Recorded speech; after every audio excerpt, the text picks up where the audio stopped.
All right, hey everyone, this is Misery Loves Company. I'm fucking back, and I was driving all day, and I'm confused, and I have no fucking clue what I'm doing this year. This is Misery Loves Company, a weekly social reading series hosted by miserytourism.com. Each week we welcome outsider and transgressive authors to come and share their work with us. And yeah, that's pretty much the whole fucking shebang. Let's get started here.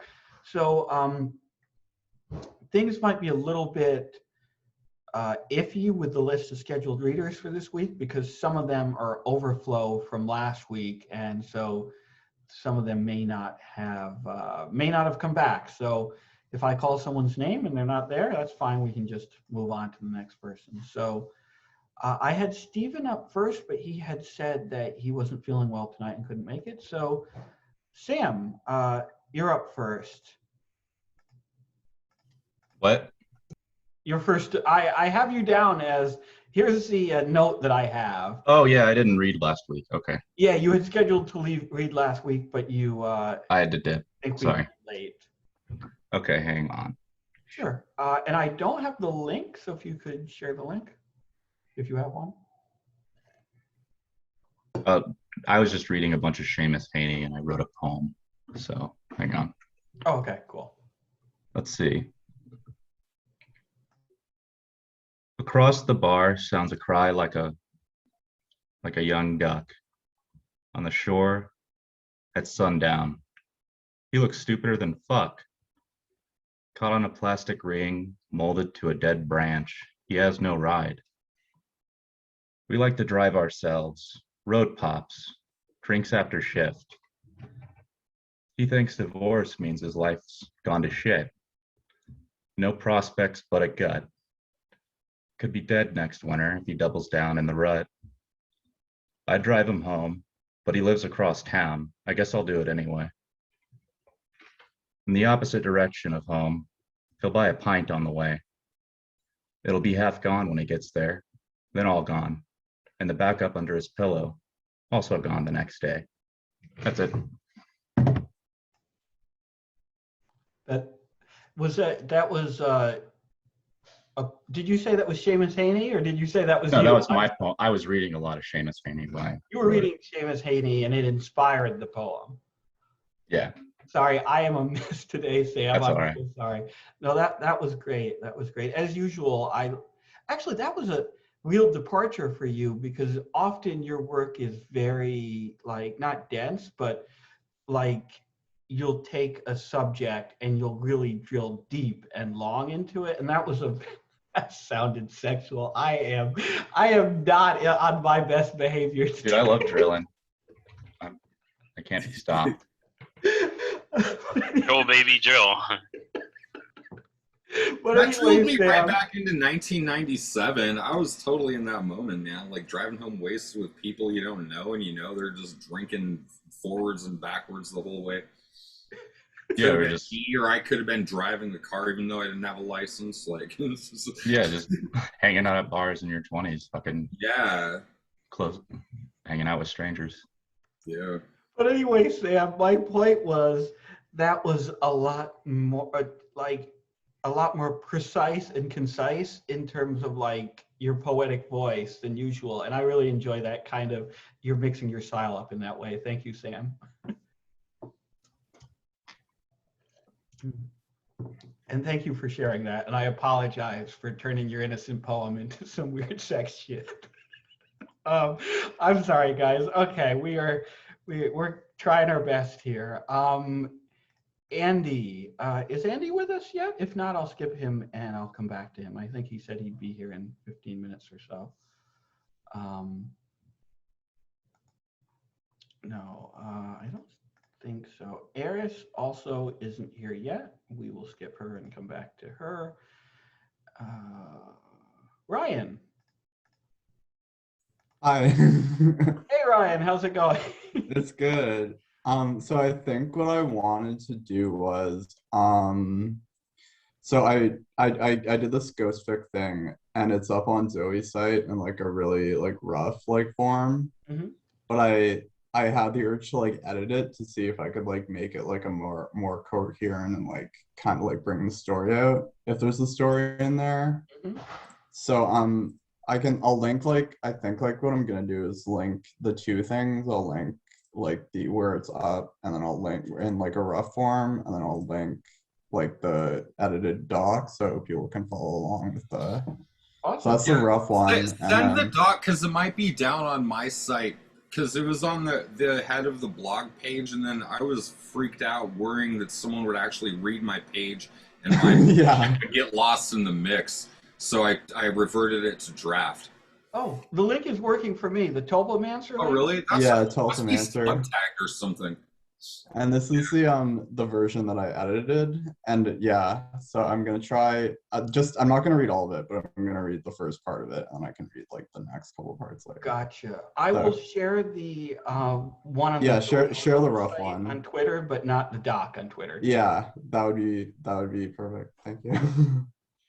Okay, so this is part one, and I was able to name the second one part because the Ghostfic computer AI whatever named it for me, but the first part doesn't have a name yet, so it's just untitled.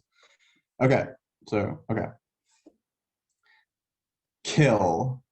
A creature which has no eyes stares back at you from an image file. You recognize the long hair which trails out behind her. A creature which has no mouth begins speech. It talks to you in voices of the dead. Its speech is sighs of longing and carbon copies of gestures in all shades of light. My name is. A creature which has no ears hears the question subliminally. The CCTV avatar slowly streams a video file directly into your brain from the front lines of the coming Third World War. The room is cloaked in ultraviolet black lights, creating spectacular Aztec acid hallucinations.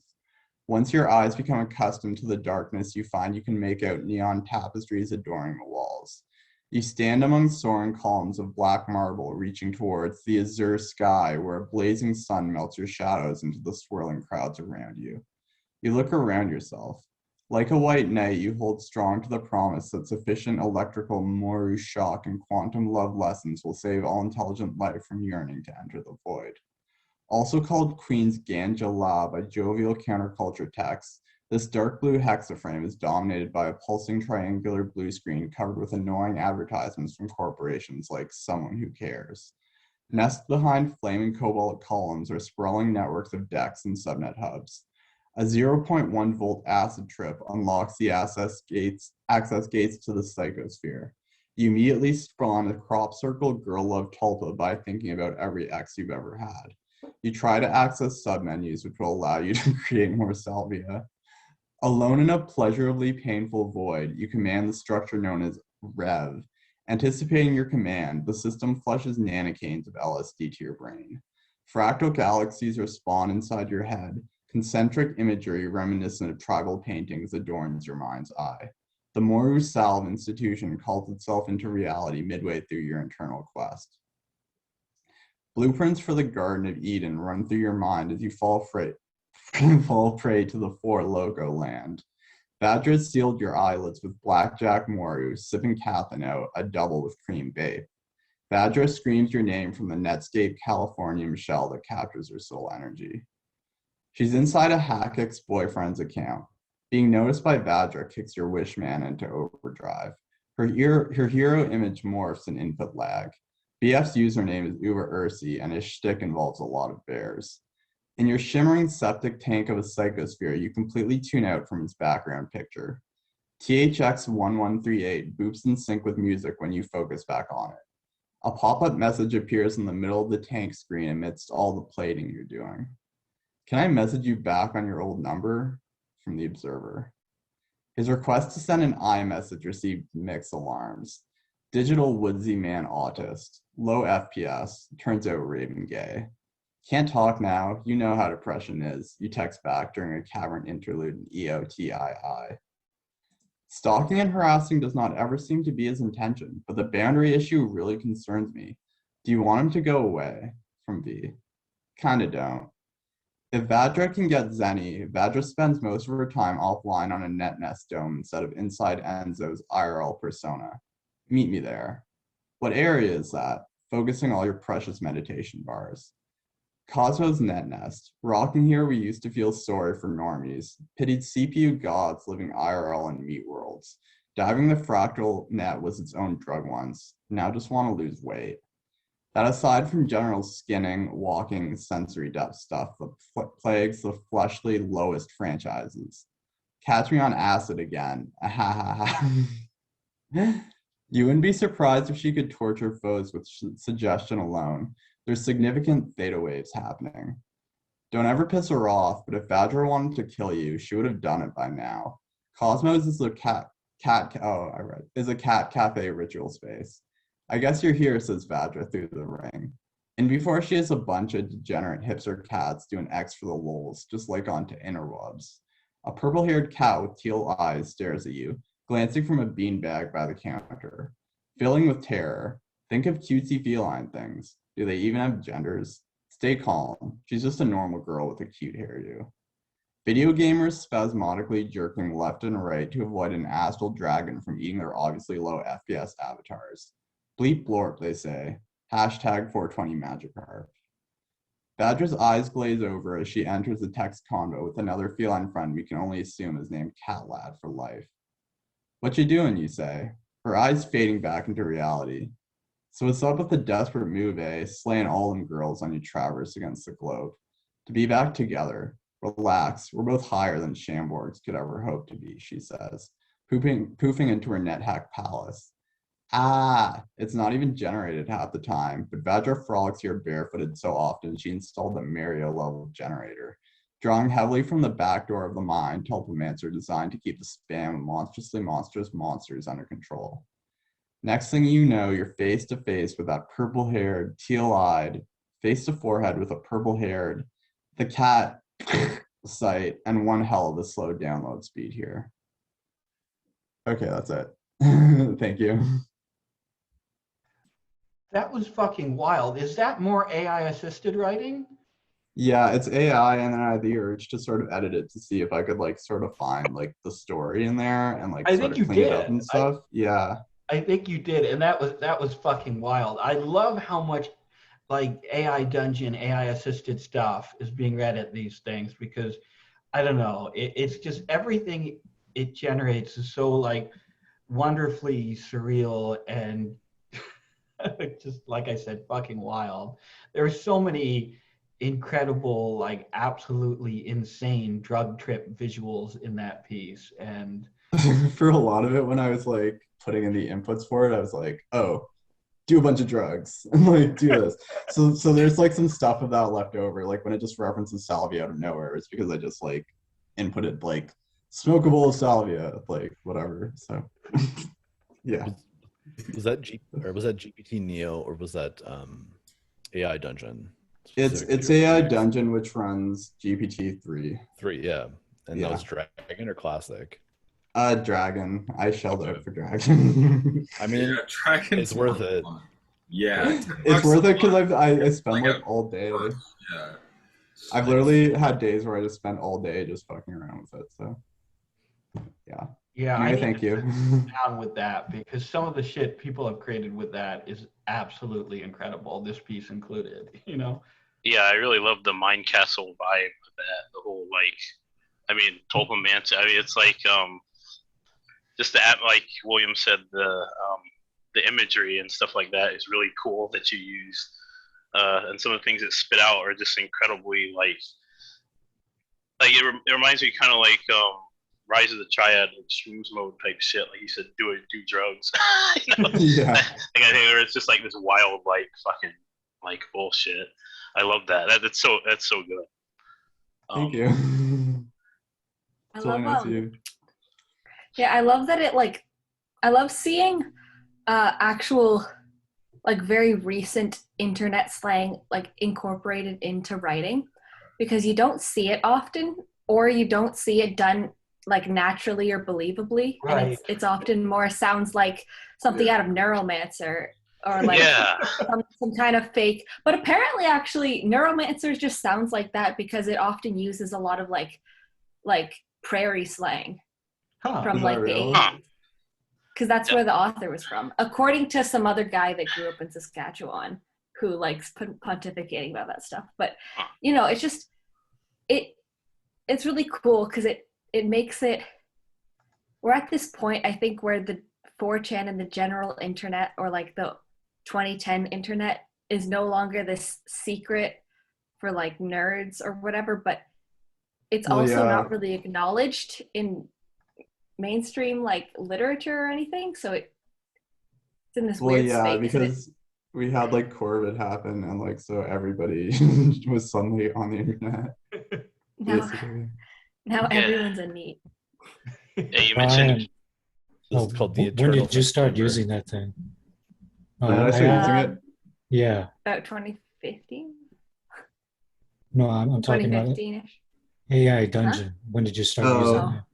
I started, I don't know, I could check like the text logs I have with Zoe, because I pretty much just started using it because he was doing it, and I liked what it was putting out. I got into it last summer and I had a similar experience, but I was also on speed. I would use it like all day long, and I thought it knew things about me. Space Pilot's coffee. oh man. Okay, Mr. Bob. All right, so Andy is up next. I think I saw Andy join.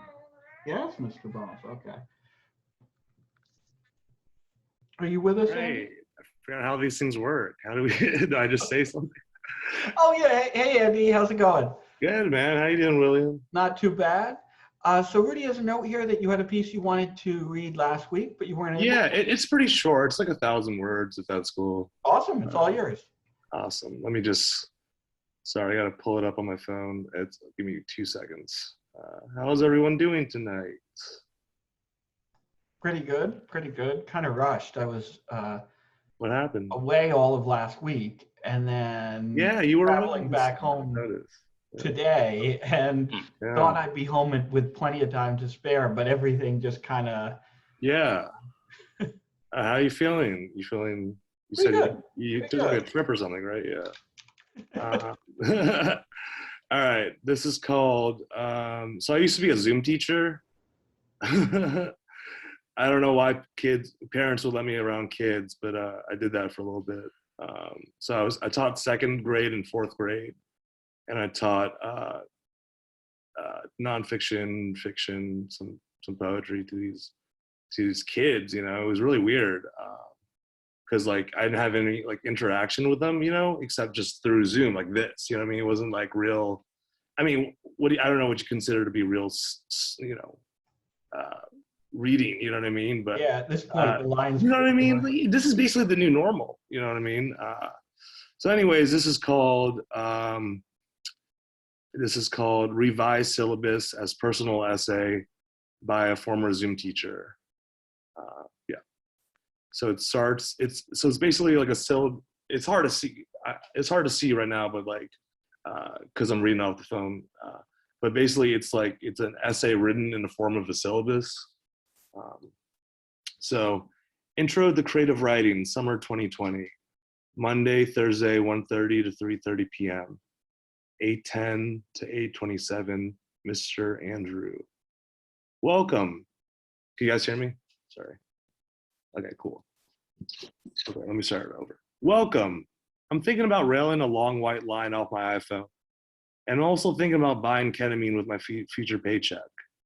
Right now, I'm wearing a blue suit and staring at my computer screen, my face reflected back, and it's hard to look at myself. I made PowerPoint slides with art from Banksy and Basquiat.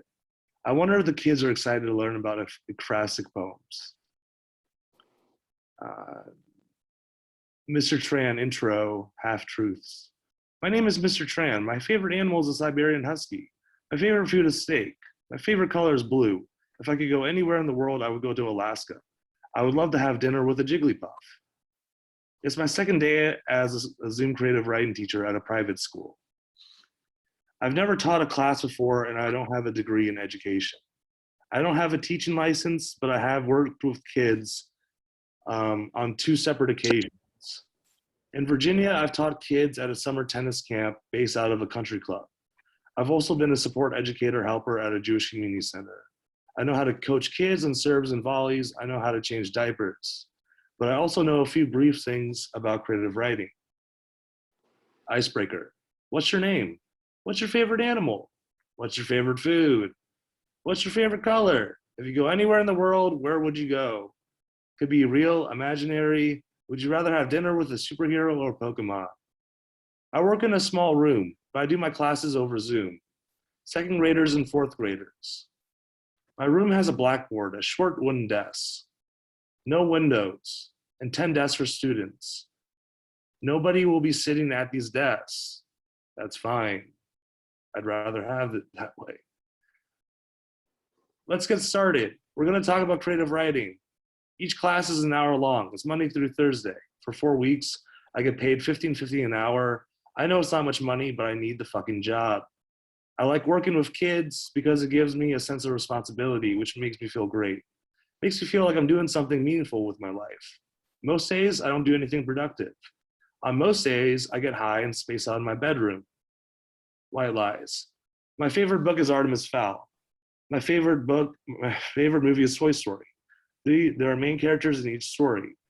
Artemis Fowl is the main character in Artemis Fowl. Woody's the main character in Toy Story, presumably. At the moment, I think I'm doing great as a teacher. It's rewarding to help the kids achieve their goals in creative writing. I like seeing them raise hands and ask questions and shit. I like when they share their poems and short stories with the class. It's cool to see them engaged and excited about learning. I can't wait to cop some blow and some Molly and some ketamine with my paycheck. Sincere questions. What are some of your favorite books and movies? Everything in life centers on a story. In fact, your own life is a story, kids. I wake up each morning and drink coffee. I sit at my desk and construct a PowerPoint presentation. I do this Monday through Thursday for 4 weeks, and it's fun but tedious. I find that it helps to have a visual component that goes alongside my lectures and notes for the kids. I have time to write in the mornings, but mostly I spend time building multiple slides. One second. Find multiple slides for the kids, for PowerPoints. I have a craving to reel a really fat line. I hate my habits. Truths. Each day we will be writing in our imagination journals. You can write in a notebook or a Word document. I would love to see what you're working on. For 6 minutes, I want you to write in your imagination journals. I hope the PowerPoint slides spark the kids' interest in creative writing. I include pictures of Winnie the Pooh and Eeyore from Google Images. I put in a picture of Jigglypuff and Woody from Toy Story. I put in a picture of a Siberian Husky and a T-bone steak that's wearing a puffy chef's hat and an apron. I can't wait for my next line. Next, we're going to do acrostic poems. An acrostic poem is where certain letters in each line spell out a word or phrase. For example, mighty ridiculous tortoises run around New York City. That spells Mr. Tramp. I don't have to work until 1:30 each day. I come into office at 1 p.m. so I can prep for class. I'm not sure if the school is supposed to provide me with a lesson plan. They're not paying me for prep time. I don't know what's going on sometimes. Teacher journal, fiction, the short story. Character. Andrew is the character in this story. He makes bad decisions, but also good ones. No one is rooting for him except for himself and his mom. Story. He gets a job at a private school in Virginia, and he becomes a Zoom creative writing teacher / admin assistant. My cousin H is in one of the classes. It's really awkward. It's really awesome and exciting to teach him, but each day he uses the bathroom during class at the same exact time. I think he's fucking with me.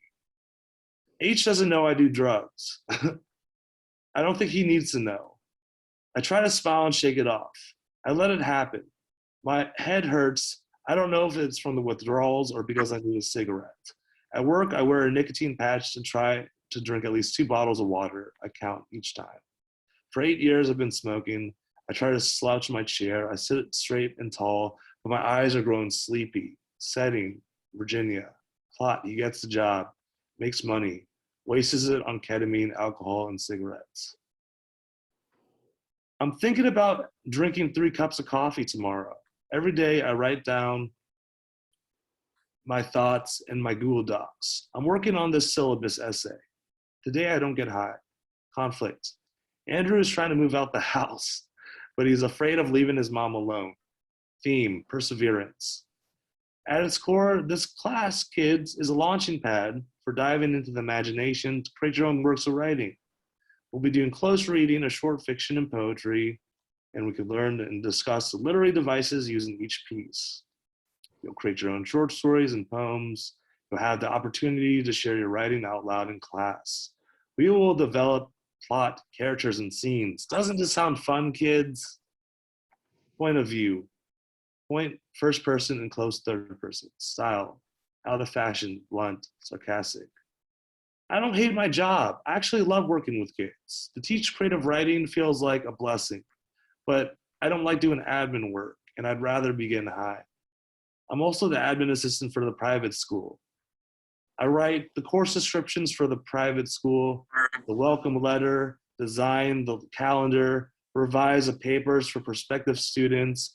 I wear a mask at work, especially since no one at my job is wearing a mask, not even the staff. This is really awkward at work.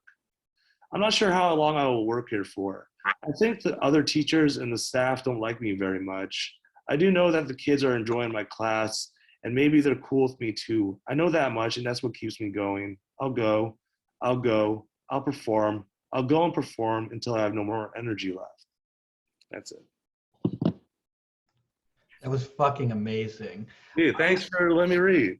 Yeah, no, thank you for reading. I love the way that piece was structured. I love the way it ping pongs between like these really like perfunctory like class syllabus structure and some like really raw confessional shit. Thanks, man. Yeah, this was like over the summer, the Zoom stuff. Like my aunt was like, "Do you want to work at a at a private school?" I'm like, "Yeah, I need money." Yeah. You know?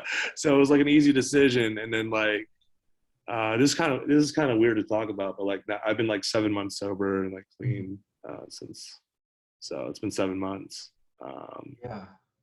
But over the summer I was crazy. It was like out of this world. No, it's awesome. I love the way, I love pieces that play with form like this, and I love it just feels so claustrophobic, right? Because you're trying to express this thing, like this craving you have, like this passion you have, in the format of these really like limited, perfunctory lesson plans, and it's beautiful. Not to talk about it too much because I don't want to waste time and everything, but like it's supposed to be like when you read the piece, like it's supposed to be like like it's written in the form of a syllabus, but it's supposed to be like draining. Like when you read this, it's like you don't want to continue reading. You know what I mean? It's because like it's like when you have a craving to do like, you know, a certain, I don't know, like a whatever drug, or maybe you want to drink or something, like you have, and you're like, but this is supposed to be like you in this class, this room, and you can't leave and get your fix. You know what I mean? You have to, it's supposed to be hard to read. You know what I mean? Yeah.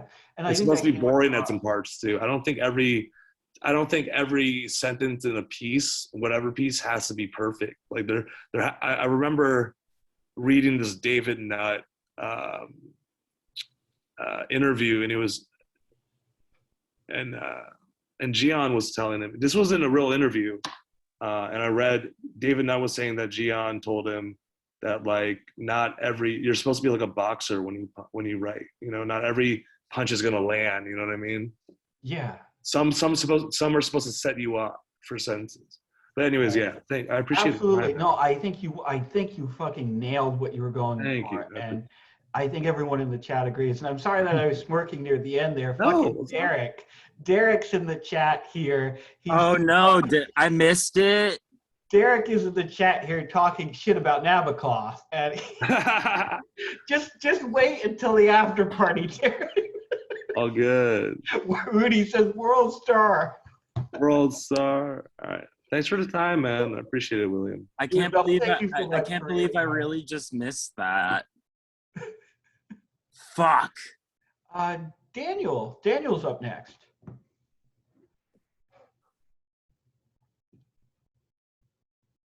You still with us, Daniel? Yeah, I was fixing my fucking shit. I have a link in here to a Google Doc. Is that still what you're planning to read? Yeah. Awesome. I'll stick it in the chat then. Yeah, I have enough water. I have a feeling this laptop is gonna fucking overheat, but that's fine.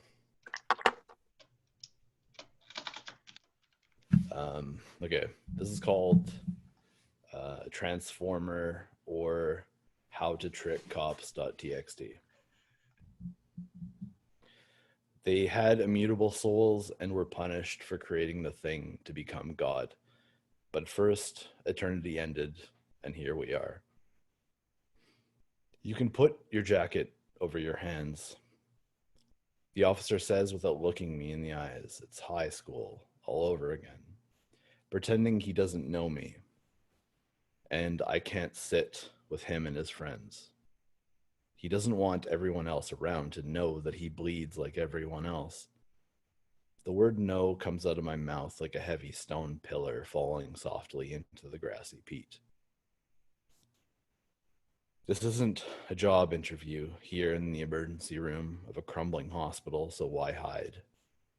The cuffs on my wrists aren't going anywhere.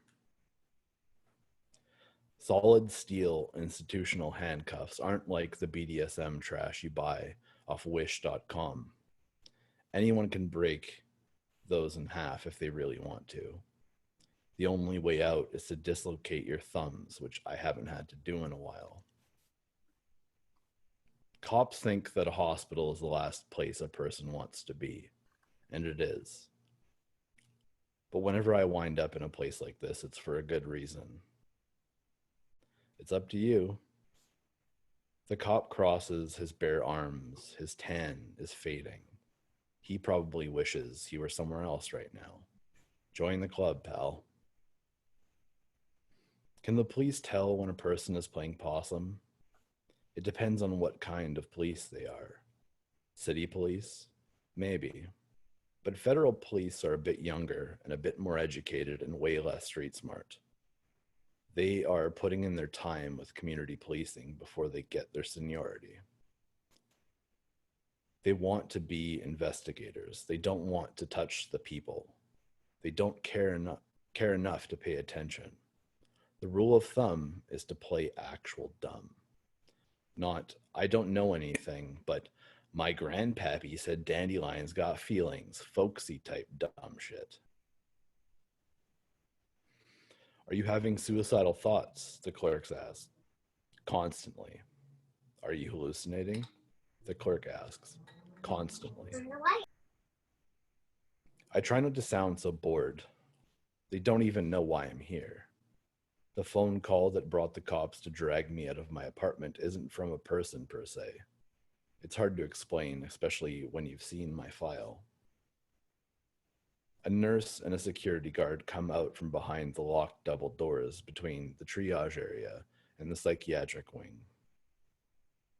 Do I need to sign something? The nurse asks for the paper the cop has been holding on to this whole time.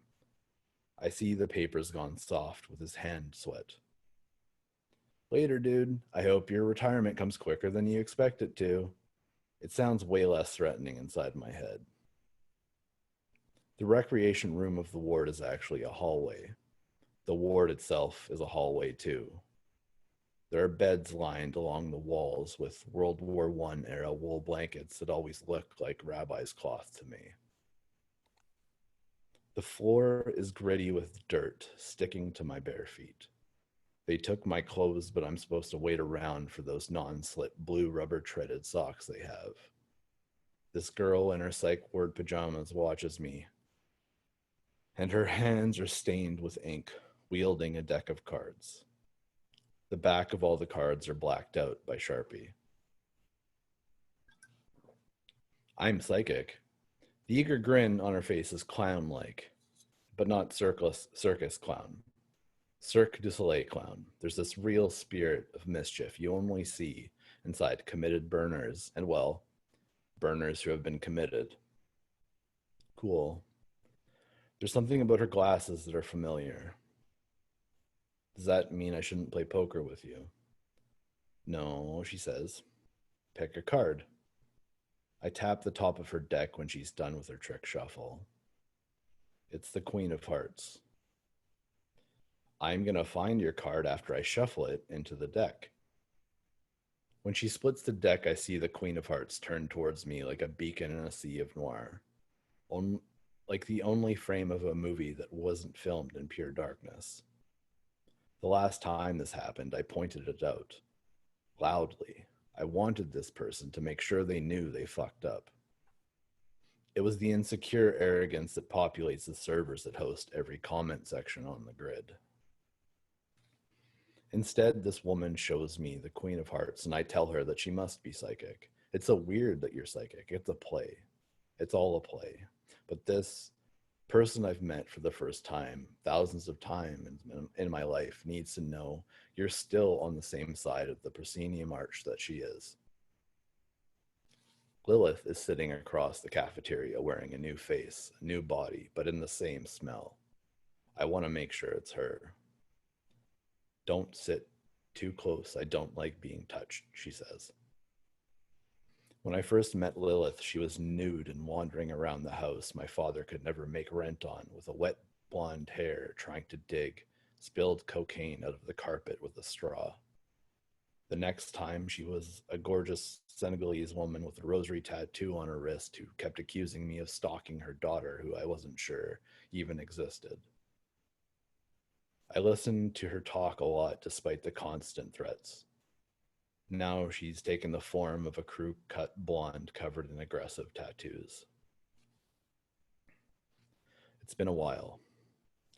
Oh, I've been waiting forever. On the TV, they've found a new way to scare the world. How did you find me? Every iteration of Lilith I meet looks different, but somehow remembers our last conversation. When I repeat her old words back to her, there is an instant relief between us. I'm not sure how it works, and I try not to think too deeply about it. You're all right.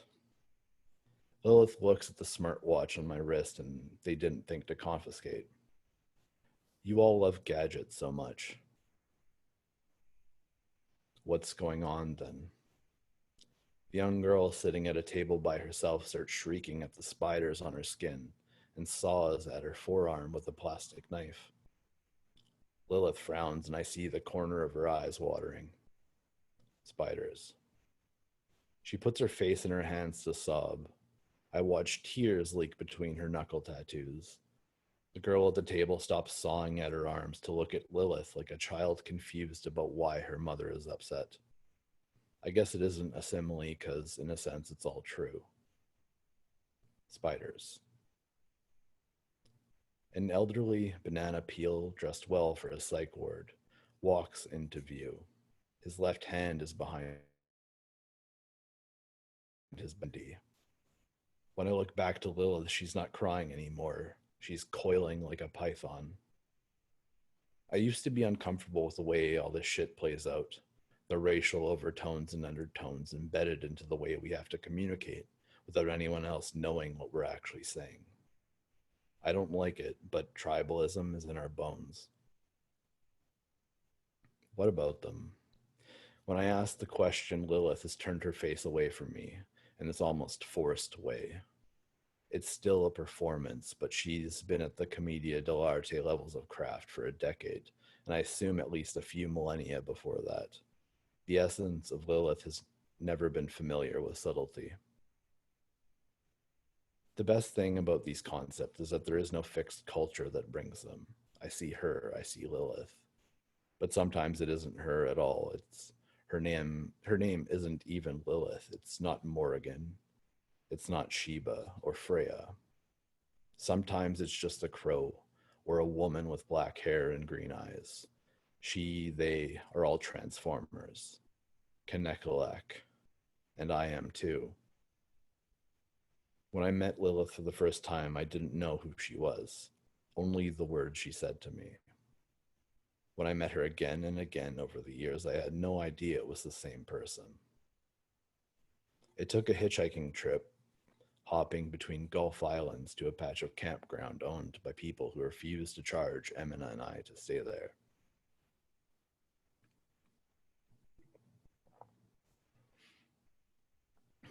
Emma put a tarp in the middle of the tent the night before. She couldn't sleep with another human presence close by, and I couldn't sleep with the smell of fear in my nostrils. I parachuted 100 milligrams of quietapin in the afternoon so we could sleep in shifts. I woke with Emma on top of me. Her hair had this dye in it she called thunderstorm purple.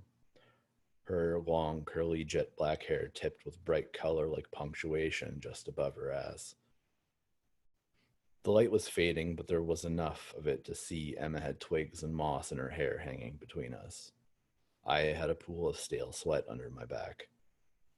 You snore so loud I heard you on the beach.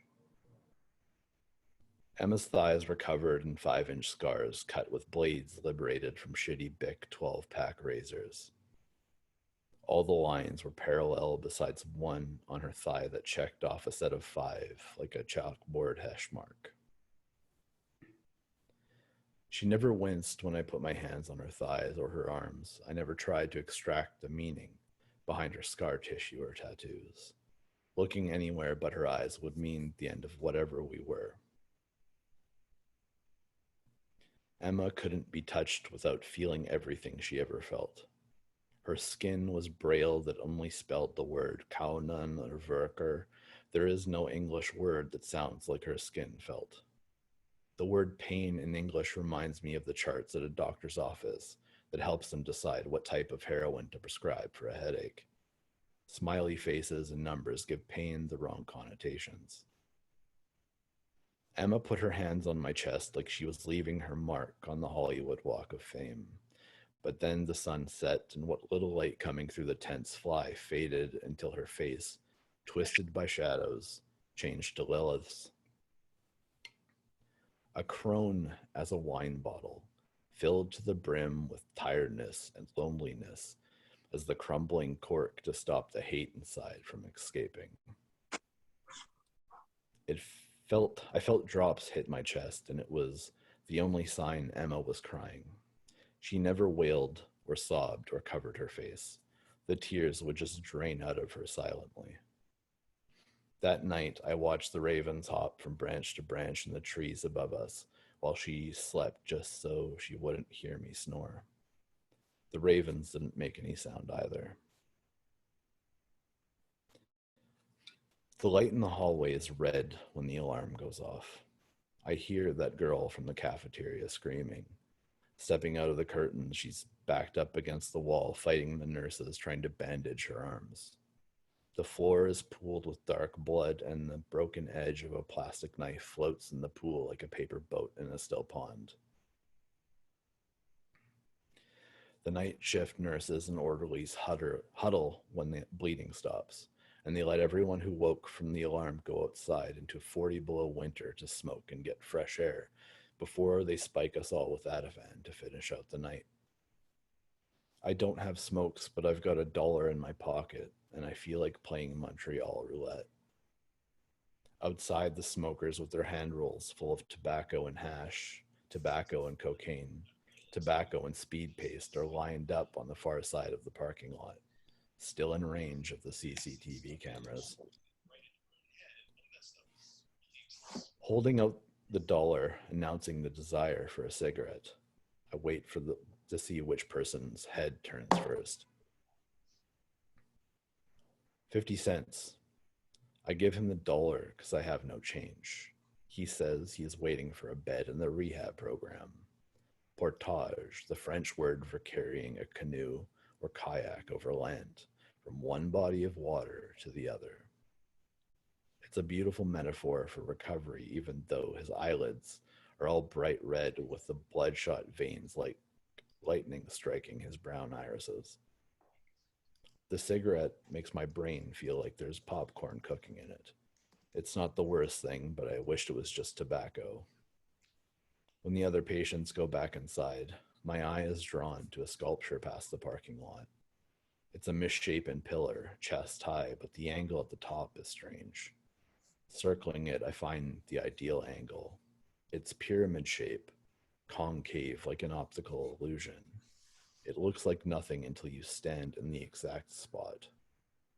This is the material world's version of the transitory human, a stone that makes the observer change itself. The smartwatch vibrates nonstop. My pulse is cresting past 150 beats per minute, but I'm not moving. Panic is always a rising tide, and my feet are getting wet. In the morning, Lilith is being pushed into the isolation room while the nurses dig through her purse with latex gloves. There is still a dozen prescription bottles with torn labels. One has a loose cap and a bunch of blue 10 milligram Adderall XR spills into the waxed floor. The other patients in the hall all notice, and there is this mutual understanding of what needs to happen. The girl with the bandages on her arms begins screaming and crying away from the pills, drawing the orderly's attention away from the pills scattered across the floor. I pretend I step on glass or something sharp, yell fuck as loud as I can, and screen the pills so another patient can pick them up. The beauty of these places is that they are microcosm, cosmopolitan training grounds.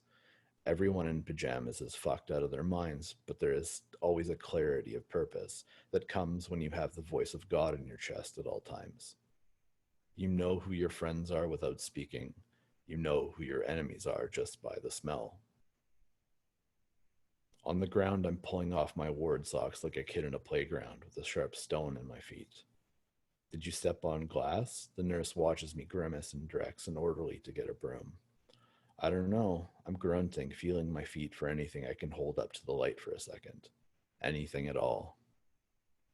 I'm not the best mime, but I try hard so that some other lucky patient can crush an Adderall up their nose this afternoon and have some one-on-one time with whatever demons are being muzzled by clozapine injections.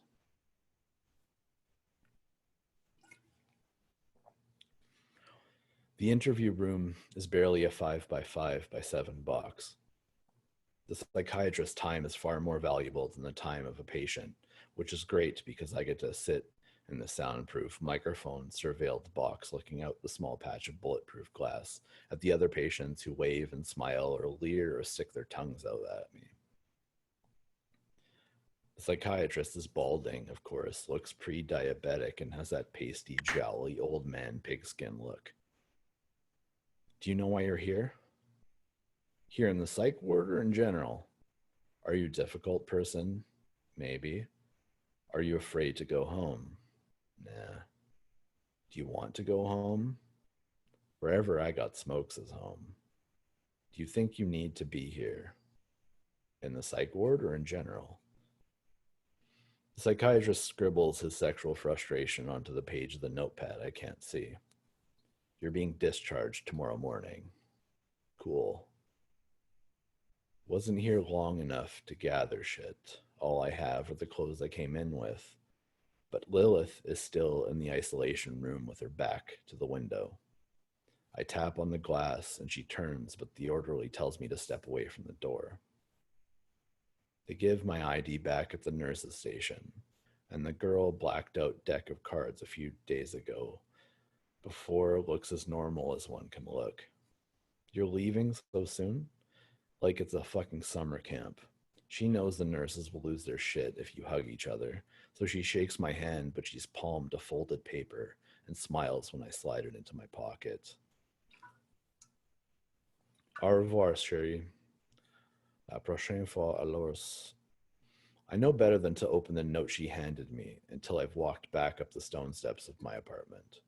I know better than to open it near a window or in the light or even a computer.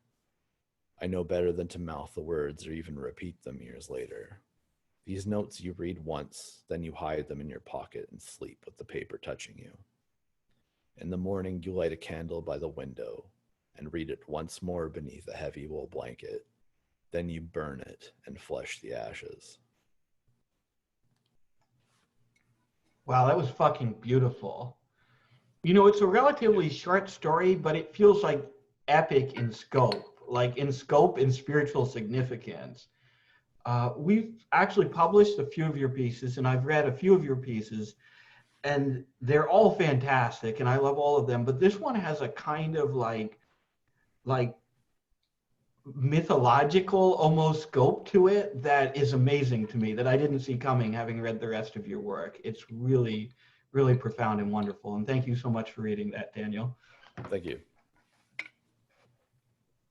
Is that, is that I don't want to be presumptuous, but is that like what, oh my God, what's her name, would call a wan little husk? Is that a piece of autofiction or? Since I was first asylumed in 2013, and it was hard to kind of go back to the essence of the time I spent there. And when you spend far enough, or when you leave a place like that far enough in your rear view, you wind up coming back to it the person you should have been when you were there the first time. Yeah. So I can reread every moment that I remember from those places, because I have been cursed with like a memory that doesn't stop. I don't remember where I leave my keys, but I remember like the moment to moment. So it's good because you can decipher those moments a little bit better. And with writing, when you're not limited by, like, say, a publisher, you can keep going back to those moments and rewrite them, even though you've put that like an old text of that moment, somewhere, like online. There's nothing limiting you from re-exploring those things with new information or new perception of those events. Yeah, absolutely. It's that kind of spiral staircase sensation that I've had a lot of times in my life too, especially with mental illness, where you feel like, God damn it, I've been in exactly this space before. I've been exactly in this mindset before, and now I'm just seeing it from a different point on the staircase, and it's really fascinating. And what you get at in this piece is that it's also an oddly spiritual like experience. It's an oddly, because when you arrive at one of those moments, like, because it's this kind of overlapping moment in time, it has this like extra level of like significance, like emotional significance, or even like spiritual significance. And I think this piece really fucking gets at that in a wonderful way. So thank you so much for reading it, Daniel. Thank you. Those places are like beacons, I feel. Daniel, I just want to say real quick, whether it's conscious or not, I love the fact that with all your pieces, I've heard how you give it the luxury of your pregnant pauses. Like, it's so powerful. Like, not everyone can do that. I think it's really effective the way you do it. Thank you. Yeah. Also have to just say real quick that your answer you just gave would have made like a publishable piece, and that is extremely impressive. Like, that was beautiful the way you said about memory. Same. No, thank you. Yeah, absolutely. Thank you so much, Daniel. Blick is up next.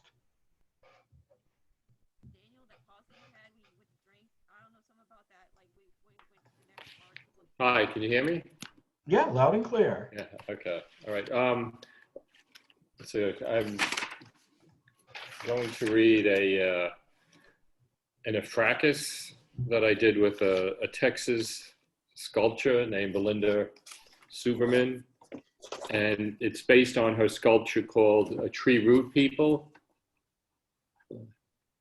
And this piece begins with a quote from Hermann Hesse: "Trees are sanctuaries. They do not preach learning and precepts. They preach, undeterred by particulars, the ancient law of life." And the story that I wrote based on that sculpture that blew me away is called Route 66. When I was alive, my favorite joke to tell was the one about the woman who was arrested at a cemetery for peeing in public on her husband's grave. When the arresting cop said she must have really hated him, the woman was shocked. Hate him? I was crazy about him. I'm just crying from the place I miss him most. Yeah, I know, the joke's vulgar and silly, but guess what? It always cracks me up when telling it, and truth be told, most people at least giggle, if not outright belly laugh. So if it offends you, get over it. My name's Craig Luzinski, and I recently died at age 66 of what my liberal lesbian daughter calls Covefti 19. There's always a smart ass, but I don't blame my president. I blame China. Both my parents died at 66, though 4 years apart. So who's to say I wouldn't have bit the big one at age 66 anyway? I did have diabetes. To quote my favorite president about the hundreds of thousands of recent American deaths, it is what it is. Not wearing a mask or social distancing didn't kill me. It was my heartbreak over the loss of my God-given right to protest those fascist restrictions that did me in. I am honored to have my favorite leader's signature on my presidential memorial certificate, issued by the sitting commander-in-chief to all veterans who died with an honorable discharge. God knows what my lefty daughter will do with that noble document. Hope he won re-election. I'm a Navy veteran with 3 years submarine service. I earned my dolphins and am proud to be called a bubblehead, the Navy nickname for sailors who serve on underwater boats. My wish was to be buried in a National Veterans Cemetery, lying in proud solidarity with my military brothers, although I don't have much use for those Air Force vets who consider themselves military. Most of them are a bunch of wusses, except for the combat pilots. Or if not planted in a military cemetery, I wanted to be cremated, the VA pays, with burial at sea, a proper end for Cold War warrior. Neither of my requests were honored. Here's a tip for those of you still walking above ground. Avoid seriously pissing off your kids for long swatches of time. I was estranged from 3 of my 4 kids, and as luck would have it, the only child who continued to have contact with me was my self-proclaimed progressive youngest child, Zoe. I have her to thank for the horrible place I'm in today. I can only dream of being buried in a proper graveyard where anyone who feels the need could piss on my grave if they want. I learned in the Navy that urine is sterile. Every night the news would run sob stories about how all we Kung flu victims on respirators have to die alone without the comfort of family beside them. For Christ's sakes, we're all born alone, we all die alone. Suck it up. Who needs a bunch of loved ones crowding around your bed, walking down at you as you rattle out a final breath and lose control of your bowels? Give me a break. They pay people to clean up that kind of mess. Zoe and her angry, what she calls wife, would often visit and argue current events with me. I think I did an admirable job defending myself, as I usually stormed out of my apartment speechless. I may have won those battles with Zoe and her girlfriend, but damned if they didn't win the war. My environmentally zealot daughter is turning me into a tree. And believe me, it couldn't be further from a Greenpeace. It's humiliating. Zoe had me stuffed into this biodegradable plastic pod that looks like a giant egg.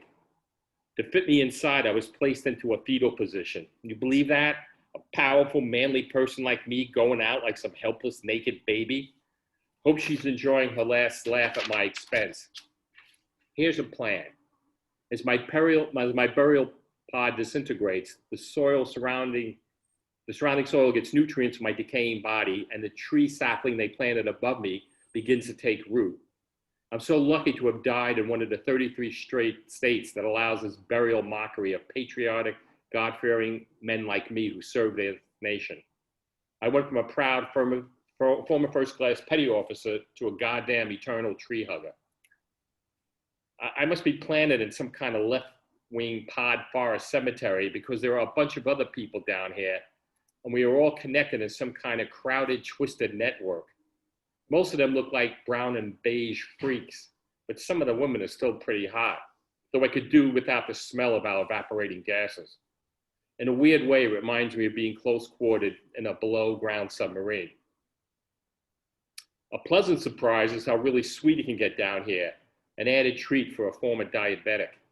Every root pumps out a sugar hormone into other roots that often leaves me feeling like a young sailor on shore leave. I did get upset at first when the guys were pumping me full of sugar and not just the ladies, but it's executed with such organized harmony, I can't help but admire its military-like precision. Sue me. Don't get me wrong, this place is no hippy-dippy paradise, like my daughter probably believes it to be. Actually, Zoe's not such a bad kid, she's just mixed up. I don't really buy that she buried me in a fetal position to humiliate me. She probably figured it was something joyful. I used to get tired of her always asking me, Pops, don't you feel any joy or passion? What gets you excited or curious? I told her I haven't felt any of those things since her mother died. When I was a young sailor, I used to eat magic mushrooms with my buddies. I liked them very much, especially the intense, colorful visions during sex. But the fungi down here, that's what they like to be called, these mushrooms are truly magical. In between my sugar rushes, I get crackling jolts of electricity from this internet of shrooms. These flashes of energy pinpoint exactly how we're feeling. Trust me, it's not euphoria and bliss pulsing in and out of my body. It's most often a melting anger alongside cackling surges of fear. We are all wired and uncertain, yet none of us are alone. That was spectacular. That was so funny. You know, I've said that, I think I've said this before about your work, but you have an incredible mastery of like voice, of concocting these really unbelievably funny, unreliable narrators who you instantly recognize. It's like, yeah, I know that guy. You know, it was just wonderfully well written, really inventive. I really enjoyed it, Blake. Thank you. You know what? Today, this might be something that would be of interest to others. Today, I got an anthology from Australia. It's called Pure Slush Books. I don't know if anybody knows about it, but it's a great editor. It's been this press, Pure Slush, started in Berlin about 12 years ago. Then he moved it over to Australia. And he does all these anthologies, these interesting themes. And the one I got today was this thing called Growing Up, Lifespan number 2. He's doing one of the anthologies of entire lifespans. The first one was birth, this one's growing up, and he's got a bunch of other ones. But he has an anthology, and the deadline is on the 31st, and it's really interesting. Something weird about places that you've been that you don't want to be in. And it's a May 31st. It's a May 31st deadline. I could try to pull up the link for you guys so you could check it out. Cool. Yeah, I'll have to check it out. I hadn't heard of that press before, but it definitely seems like a pretty awesome project. And yeah, but the anthology on the 31st is not part of the Lifespan anthology. It's a different one, and I love writing. Because the books are so beautiful. I'm old school. I like it in print, but this one is the one that's coming up on the 31st is different. Is not about the lifespan. All right, so this one is about growing up, about kids. So this is called Silent Danger. It was starting again. His father slammed the bedroom door so hard Nicholas could feel the vibrations traveling down the hallway, searching for him. He jumped off the kitchen chair. Nicholas knew those vibrations. Like lightning, they were attracted to metal, and it didn't take a genius to know that the new kitchen set his mother recently bought had chairs with aluminum legs. After the vibrations wobbled the chair, the yelling began. His mother, Lucille, and his father, Charlie, were now locked in their bedroom. Nicholas liked living in the city, but when the yelling started, he always wished he was living in the country. It wasn't the trees or grass or fresh air Nicholas longed for. It was a house, a big house far away from his neighbors, so his parents' yelling couldn't be heard. Everyone in the building could hear their screaming, and the next day at school, Nicholas would be teased about it. No one called Nicholas by his given name, not even his parents. His father was always asking, "Hey, Nick, how's it going?" Nicholas would answer, "Things are going swell, and my name's Nicholas, not Nick." That's when his mother would laugh and say, "Lighten up, Nicky." The first time Nicholas realized he hated the name Nick was one morning at the breakfast table. Nicholas was busy scooping out raisins with his spoon when his father burst into the kitchen. He had his hand on his throat and blood was seeping through his fingers. Lucille jumped up from the table. "My God, Charlie, what the hell did you do to yourself?" "I didn't do anything. It's these cheap razors you buy. Even when I use a fresh razor, I nick myself." Charlie pulled his hand away so his wife and son could admire his wound. The sight was so ugly that Nicholas's cereal stopped tasting sweet, so he pushed it away. "If you stop buying such expensive liquor, I might be able to spend more on razor blades," shouted Lucille. "Since when have you complained about the quality of booze I bring into this apartment?" Charlie shouted back. "Since it's giving you the shake so bad in the morning, you cut your own throat." "Ha, you're the cutthroat in this house," snapped Charlie. "How dare you say that to me, especially in front of Nicky? cried Lucille. But she did not have worried. Nicholas was already running down the apartment stairs heading for school. As much as Nicholas disliked the name Nick, he hated Nicky even more. It rhymed with sticky, tricky, sicky, and much worse. More than once, he was the subject of some other hotshot fifth grader's rap song. Hey, you little dicky Nicky, clean that fat ass so sticky. But it might be a little bit tricky, so buy a dog to quickie licky. You into not smelling so icky, but be careful its teeth don't give you a hickey. No, you could keep Nick and Nicky, but Nicholas he liked. It had dignity. It was a name long enough that people had to make an effort to say it. Nicholas tipped down the hallway to his room. He didn't want his parents to hear him. Despite all the loud arguing coming from their bedroom, he still had to be careful if he didn't want to be detected. That's because a strange thing happened whenever they started their shouting matches. Whoever was doing the screaming had the other's complete attention. The two voices never overlapped, never collided. When one parent stopped yelling, there'd always be a slight pause before the other parent started in again. It was these pauses that were dangerous. As soon as they were aware of their son's presence, they would stop yelling long enough to ask Nicky to judge which of them was in the right. No matter what Nicholas said, it always made things worse. One night at the dinner table, he asked his parents about their fighting style. Mom, Dad, how come when you fight, you never scream at the same time? His father straightened up in his chair. It's because we're civilized people, Nick. His mother placed her spoon by her dish. And we respect each other, Nicky. Your father and I respect what the other has to say, so we listen. Oh, said Nicholas, as he dipped his spoon into a cup of chocolate pudding. Thanks. That was awesome. Who was the author on that one? Of what? What I just read? Yeah. Me. Oh, I'm sorry. You were reading from the collection, and you said you had just gotten the collection. Oh yeah, no, I just got the contributor's copy. Right. Okay, now I understand. All right. I'll put there in the link because I think a lot of you, there's so many great writers on here. I think that a lot of you would connect with this. You absolutely should. I thought that this sounded like your voice, but I wasn't sure. My favorite part of that piece was the fifth grade rap song, because that is so undeniably true to the experience of being a fifth grader and having some shitty little asshole who is just clever enough to think of something like that, you know? I was thinking of Andy because Andy was talking about his Zoom teaching experience, you know. I was thinking how much fun that would be as somebody Zoomed that rap to Andy during one of his classes.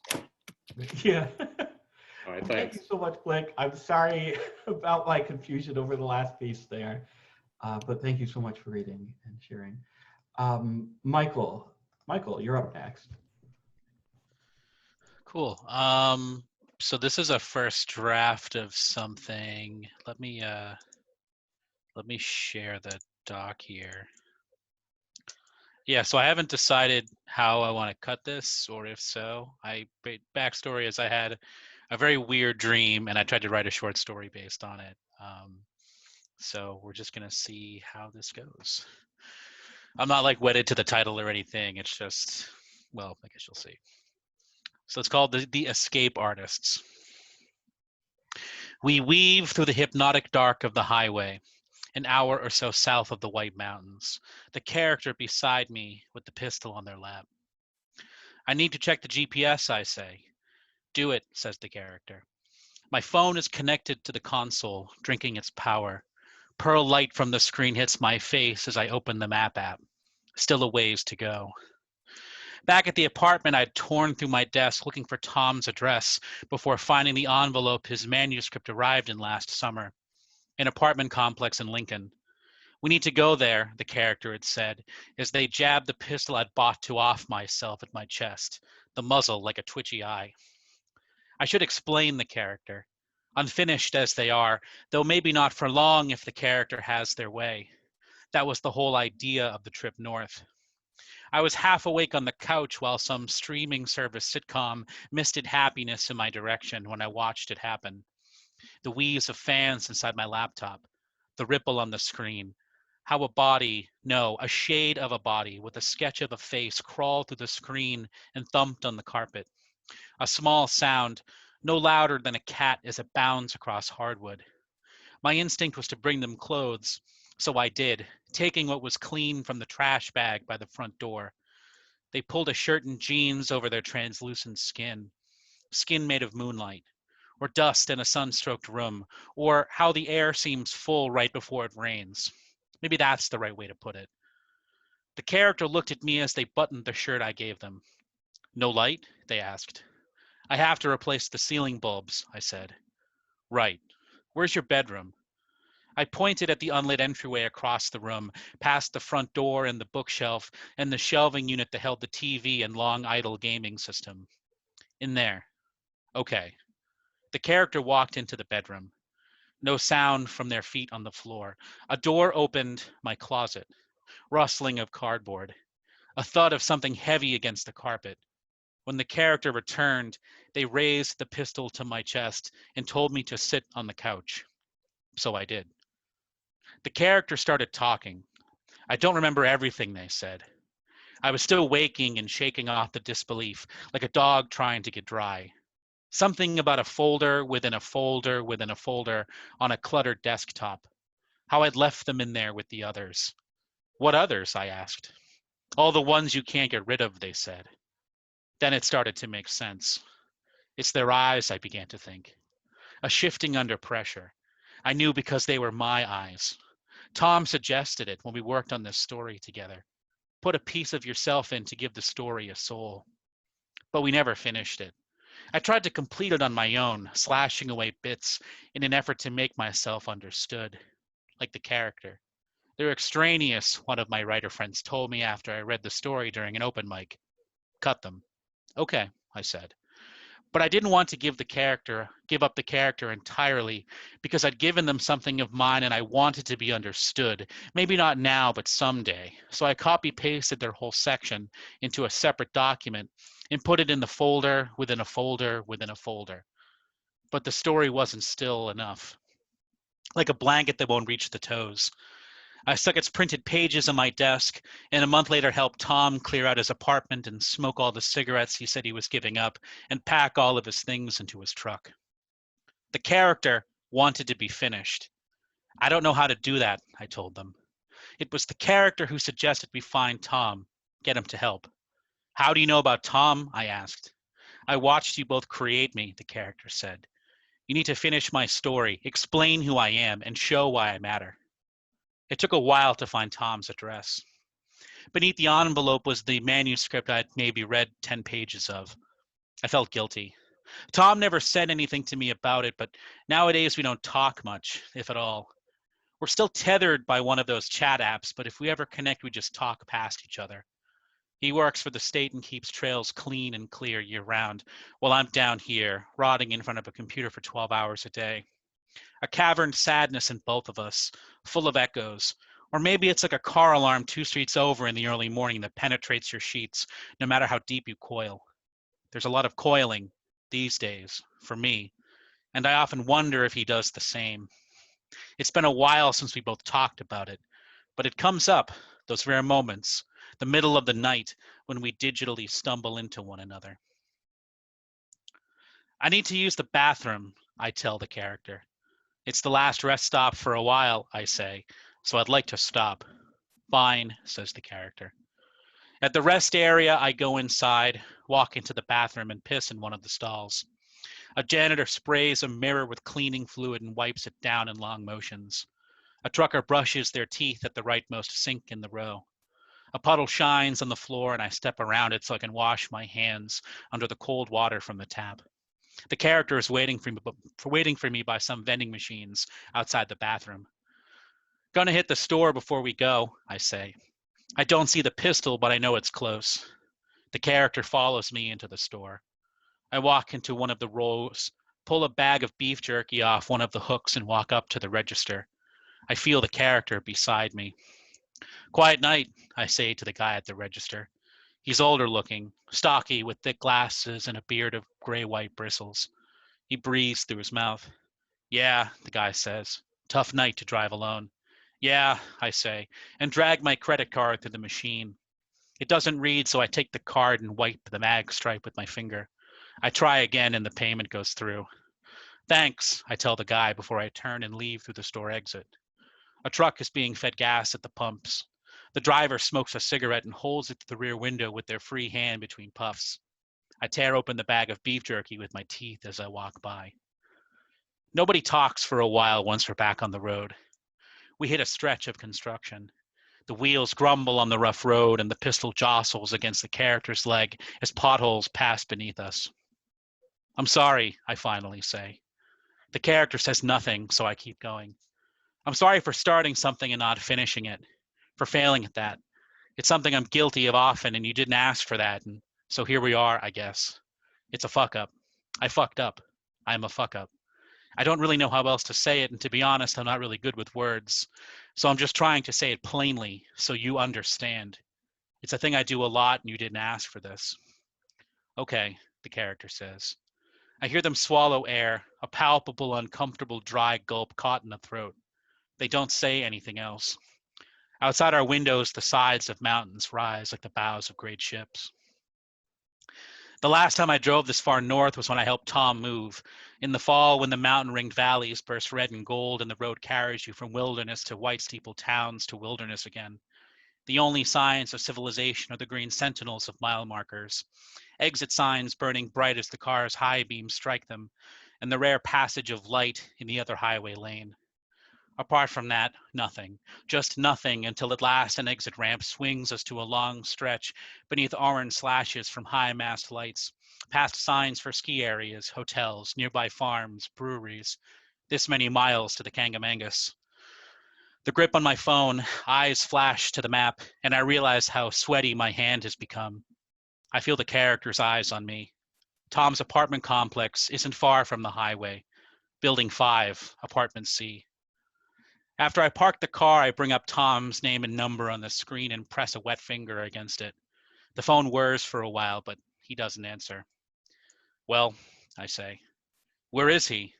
There's panic in the character's voice. I don't know, I say. Maybe he's not home yet. Buck, the character says. Buck, they say again. Then the phone starts to sing. Tom's name spreads in marquee lights across the screen. I press the green button and lift the phone to my face. Hey, buddy, I say. Mike? I hear Tom say. It sounds like I woke him up. Hey, man, sorry to call you out of the blue, but I don't know, I'm kind of in a rough spot. I drove up to your place. I'm outside. Damn, okay, I'll come meet you at the door, Tom says. Then he hangs up. I feel the pistol against my arm. Move, the character says. We avoid the pools of light from the street lamps as we walk across the lot. It's like the character doesn't want to step in them. They're right on me, pistol body close, almost like I can hear it breathe against me. We wait at Tom's door until, through the glass, his stocky form appears. The rough crop of red hair and bushy beard come thudding down the carpeted steps inside. He reaches the door and opens it. Mike, shit, dude, what are you? Whoa, he says. His eyes are on the pistol. Fuck, man, what the hell? Take us inside, the character says. Okay, let's just take it easy. You said you drove up to see me, and inside now, the character keeps going. Their voice a crackle, a faulty plug. Tom says, okay again, and we follow him inside, up 2 flights of stairs and into his apartment. The place is small, like I remember it. The kitchen is the largest room. A half-drank beer rests on the table beside a dark screen laptop. Above us, a ceiling fan rattles at half speed on its peg. Tom sits in one of the squat wooden chairs at the table and stares at me. You want to explain to me what's going on? I look at the character. They lean against the counter and gesture at Tom with the pistol, like I'm supposed to recite the whole story. So I do.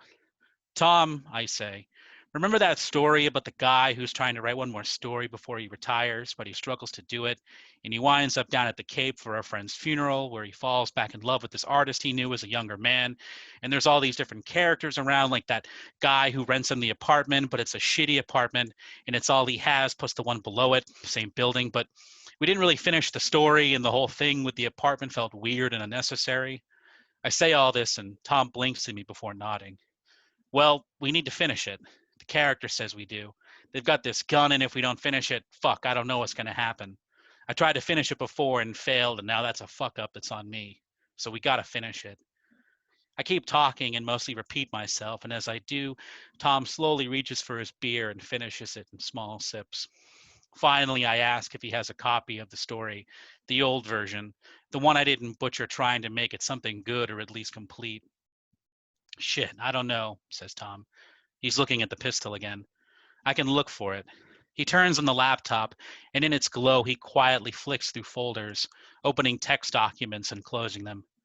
Then he finds it. The Escape Artists, we called it. The character perks up at the name, like they know it too.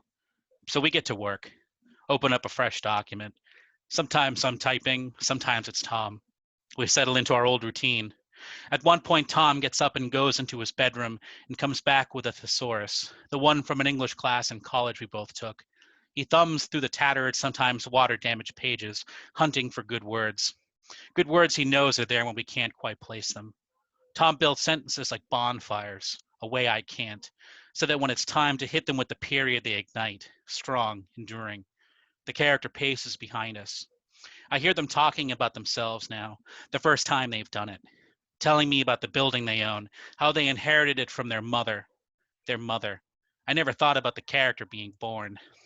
Can you please focus? Tom asks. For Christ's sake. The character stops pacing, walks back to the counter, and wraps their fingers against their legs in fleshy glissandos. What we write is about the character and their building, the people who come and go, the small crises that come from being a home to people. Gasping pipes in the summer, starved boiler in the winter, forgiveness begged in the form of late rent. Outside, the dark sky turns royal blue when we stop for a while, consider cigarettes and catch ash with the tips of our shoes. Then we keep going. A group effort to turn the backyard into something shared, communal. A sibling stays for a while before moving on, dragging a childhood like a bag of heavy clothes. A love interest hides, flees, and then returns, free in a way that surprises us as the words fall from our hands. We stare at a period for 10 minutes, the fact that we're finished, slowly blooming through our exhausted minds. Tom digs an old printer out of the closet and connects it to the laptop. Pages unfurl from its jaws. When the last page emerges, the character takes them and sits at the table, and their eyes streak across the paper. Then Tom shoves me back with his thick hands, and I topple from my chair. The pistol clanks to the floor and scrapes across the linoleum away from me. Panting, pained, I stare up at Tom, feeling like some struck pet in a wild, depleted fit. What am I and why am I here, I think. But those words aren't in sequence, just a cloud of feeling, a bodiless brain attempting to type its intent. What the fuck is wrong with you? Tom asks. He lifts the pistol, thumb and forefinger pinched in the grip, and sets it on top of the fridge. He then sinks to the floor beside me. The sounds of our breathing collide, in and out, discordant like clocks out of sync. The character is reading what we wrote, page after page slapped against the wooden table as they finish each one, tears like candlelight on their face. This is really good, the character says. You understand. I mean something. Yeah, says Tom. Is that why you came up here? The character keeps talking. I mean something. I mean something. And that's it. That was fucking great. What an awesome concept. So how much of that was the dream, and how much of that was you kind of fleshing out the dream afterwards?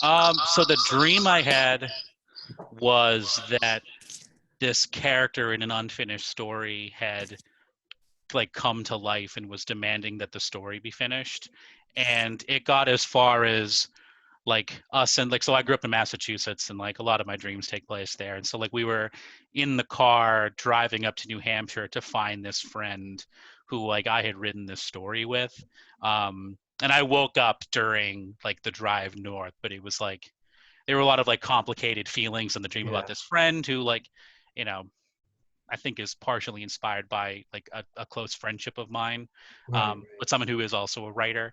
And I woke up and I was just obsessed. I just couldn't get this dream out of my mind. So I was like, I got to sit down. So like the stuff like about what the story is about specifically and the stuff at the apartment, like that was what I created. But everything in the beginning, like them emerging from the laptop and us driving north. That was what I, with fading memory, recall from the dream.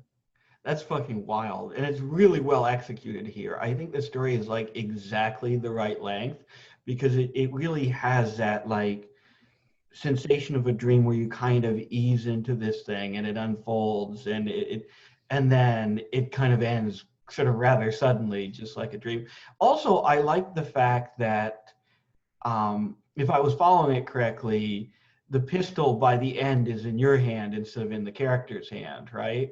Yeah, that's I was sort of going for that implication, but then I also wanted it to be sort of like Tom is also reacting to the character, so it's sort of ambiguous. Right, and there's that kind of blurring of your like identity and the characters, and I think that's really effective, especially at the end of the piece, because it kind of mirrors that like sensation when a dream is fading and like the reality you had constructed in the dream starts to fall apart. And I don't know, I just think it's really well executed. Thank you, I appreciate it. I'm obsessed with any like story where reality and like fiction collide. Like I Pagliacci, the Italian opera, is I think one of the greatest examples of that.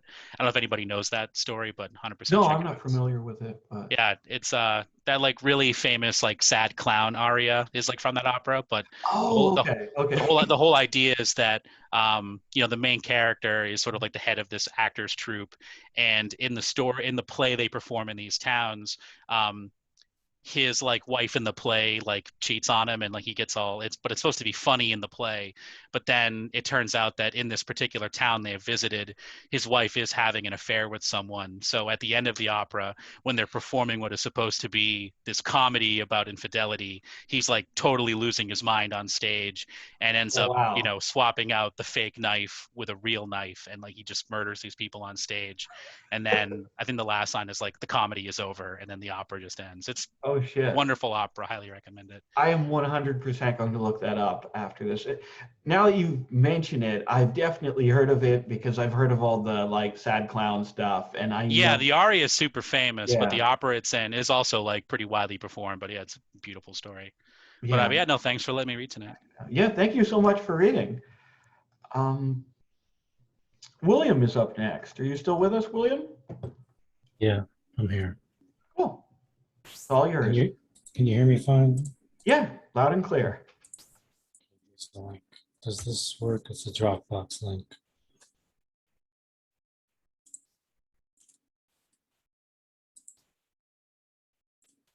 All right. This story is called... Works for me. That's good. This story is called The Cure for Fun. They were all thin and most of them weak, but they had large heads. Their bodies were young, their skin smooth and soft. They ate little and seemed to feed on an unknown source. Few of them ever made it past 15 years, which was like old age to them, though they still looked like children. They all lived together beyond the city in a home guarded by the pentad, a thought form. It could not be seen or felt, only heard in mind. There was a duo that thought themselves the cleverest. Their names were Grin and Bear. Grin was a sage and sometimes thespian. Bear was a typologist and a student of the natural world. They dressed well and complimented each other on this. They would scan books for hours, looking for words that sounded pleasing to them, then string sentences together that summarized their concepts. They saw they were pioneers in a new way of life, but the others didn't understand them. I am a believer and let my psychic faculties guide me in choosing which ideas are the best, Grin might proclaim. I inquire and ascertain truth through rote method, taking no thing prima facie, Bear might proclaim in turn. Grin was balding and covered this up with a baseball cap whenever he could. His filthy gray locks hung in a semicircle around his pate. Bear was full-haired and still beautiful by his estimation. His liver spots were numerous, and he had crustaceous jowls. They thought the research secret and bound to be revolutionary. The pentad watched them with curiosity, assuming that with patience they would someday disappear. The train ran to the home each Wednesday. It was a golden train that glowed. It ran down the western hill along a switchback rail to increase anticipation. The children came ringing bells to meet it, opening a special gate in the fence. It rode through the yard and crested the sill of the largest window in the living room and traveled freely throughout the home for an hour or two. The children chased the train from room to room, throwing their dirty clothing and toys and wrappers and other assorted trash at it. The train spewed confetti from its funnel and other Goldbergian pipes along its back and honked a charming horn. Sometimes the children fell spasming on the floor and foamed at the mouth and couldn't be brought back to their senses for the rest of the day. The pentad would also seize as the train made its way through the home. The lights would flash and pop, recharge, flash, drive needles into the brains of the children, who kept laughing anyway. Grin and Bear would sharpen their straight razors on a strap and scowl and read their novels upside down. The pentad screeched sometimes, and everyone could hear it like the sound of an animal in the night, driving them stark awake, upright, terrified, no mother to huddle around her offspring and growl. The train screeched sometimes too, until it seemed that everyone was deaf, and all could be heard was the whimpering of the one that watched over them. Grin and Bear would go to the others and tell them to stop and quit their racket, and the others would go on all fours and bark at them, draw lines on the floor, territorial, no, you can't cross here. Grin and Bear always went back to their attic and plotted again and mulled until the day came that they had a plan. Bear stood on a banana crate and named the other children for what they were. Hylics, a word he once read in a book. They hath no perception of the higher worlds, lacking these faculties entirely, living in a kind of hypnosis, which by dint of repetition they deem amusement, breads and circuses, as it were, he rambled. Grin concurred and noted silently to himself that he was even closer to the divine than Bear, who in turn noted silently to himself that Grin's disinclination to ratio limited his progress in the mysteries. What these mysteries were, neither of them knew, but they figured this was why they were called that. They conferred on some late nights about what the reward in the afterlife would be for their commitment to study. Bear imagined long rows of hedges along which stood fruit-colored ready-mades representing transcendental realities, blossoming plastic mechanisms, flowers of dirigibles and mobiles creaking under a calm, starry night, attended by cartoonish anthropomorphic beings embodying truth and beauty. Grin fantasized of shelves filled with expensive magazines showing photographs and drawings of young, naked, and sexless boys or girls who would arouse in him contemplative states instead of the confusion and self-abuse that profane counterparts caused. I will sit in my comfortable armchair and marvel at their anatomies, he thought to himself. This mental chair would seem gigantic, totally engulfing him in his merry dangling legs, and gently creeping into the distance as he focused on it in his mind's eye. The greatest obstacle that faced them was pleasure, of others as much as themselves. They knew how easy it was to confuse appearance with reality. Knowing too the transformative power of art, their plan was to stage a drama in which pleasure was murdered, but they were unsure who would portray it, one or the other. Over the western hill was a small station where the Golden Train rested for most of the week. It was kept by a man named Packard, who lived in a clapboard shack. The train dimmed to a pale yellow as it came to a halt. Packard would reload it with confetti, clean any trash that still clung to it, refuel it, tinker with its mechanisms, and repaint it if necessary. He kept stacks of technical manuals provided by his employers around and beneath his bed. He rarely consulted them, except on a whim to validate his instinct. He was a veiny and overweight man with a long white beard. He resembled Santa Claus. He tended a flower bed by the shack in his free time. He also loved to draw pictures of cities at his work desk. He covered reams of paper with amateurish pencil drawings of beehives jockeying in a desert landscape. This is Echo, and this room, and this Alanda, he thought to himself, naming each of them. He was a world builder. He speculated about the culture in these cities. Here they worship hands and speak a language known as Frasherin, but a minority speaks a dialect of Frasherin known as Frasherfawn, he thought to himself. And here they regard the afterlife as fiction, and here they regard it as an extension of this life where one's social standing is persistent. He felt the depths of his imagination had gone unrecognized in his lifetime. Packard wrote brief paragraphs of fictional travelogue info on postcards and stuffed them into the train along with the confetti. He hoped to influence the children at the home. He derived a feeling of permanence from this, not being a father. The children, if they could read the cards, found them boring and difficult to understand. They might chew on them, savoring the taste of the paper, or cover them in a noise of colored pencil. They might scrawl incoherent responses on them like, "You are not here," or "Shut up, train." Those who did not grasp something of their content would wonder why objects were shaped the way they were in Packard's fictional world, or why people decided to speak with their mouths at all. A girl named Louise stood in a rigid stance for hours on end while holding a postcard in her right hand at eye level and squinting at it until she began leaping into the air and shouting such that the others were forced to subdue her. One day, Packard found a postcard stuffed back into the funnel of the train. There was a personal insult written on it, a single word. It upset him so much that he retrieved a cell phone from under his bed and turned it on for the first time in months. He dialed the county's mental health hotline. A woman answered who referred to herself as Nikita the Peach. She always used this name in professional situations, citing it on paper with a tilde afterwards.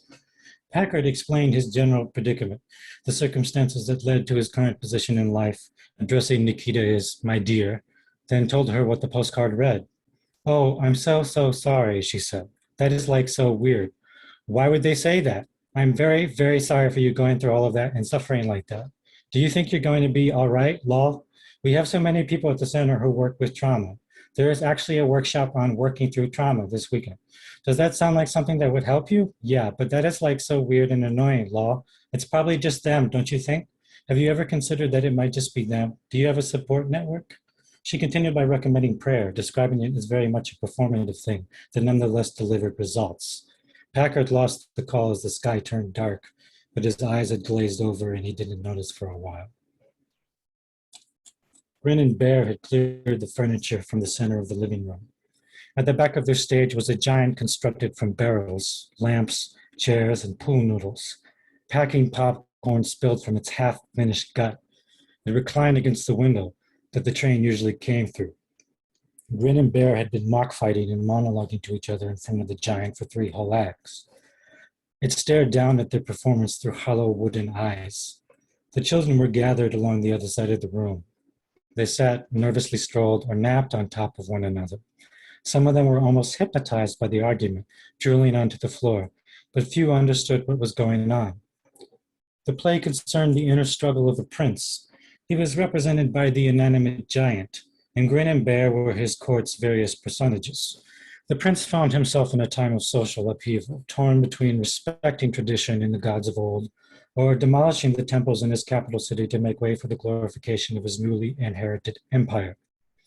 His court was populated with many verbose conmen, philosophers, ideologues, failed military strategists, and astrologers, all of them portrayed by Grin and Bear. Their costumes were rudimentary, and the audience had difficulty distinguishing characters because they all talked the same. The plot centered on a secret conflict between 2 spirits disguised amongst the inhabitants of this court. One was named the Spirit of Desire, and the other the Spirit of Truth. The prince suspected that supernatural forces were at work this evening, but had no way of knowing how.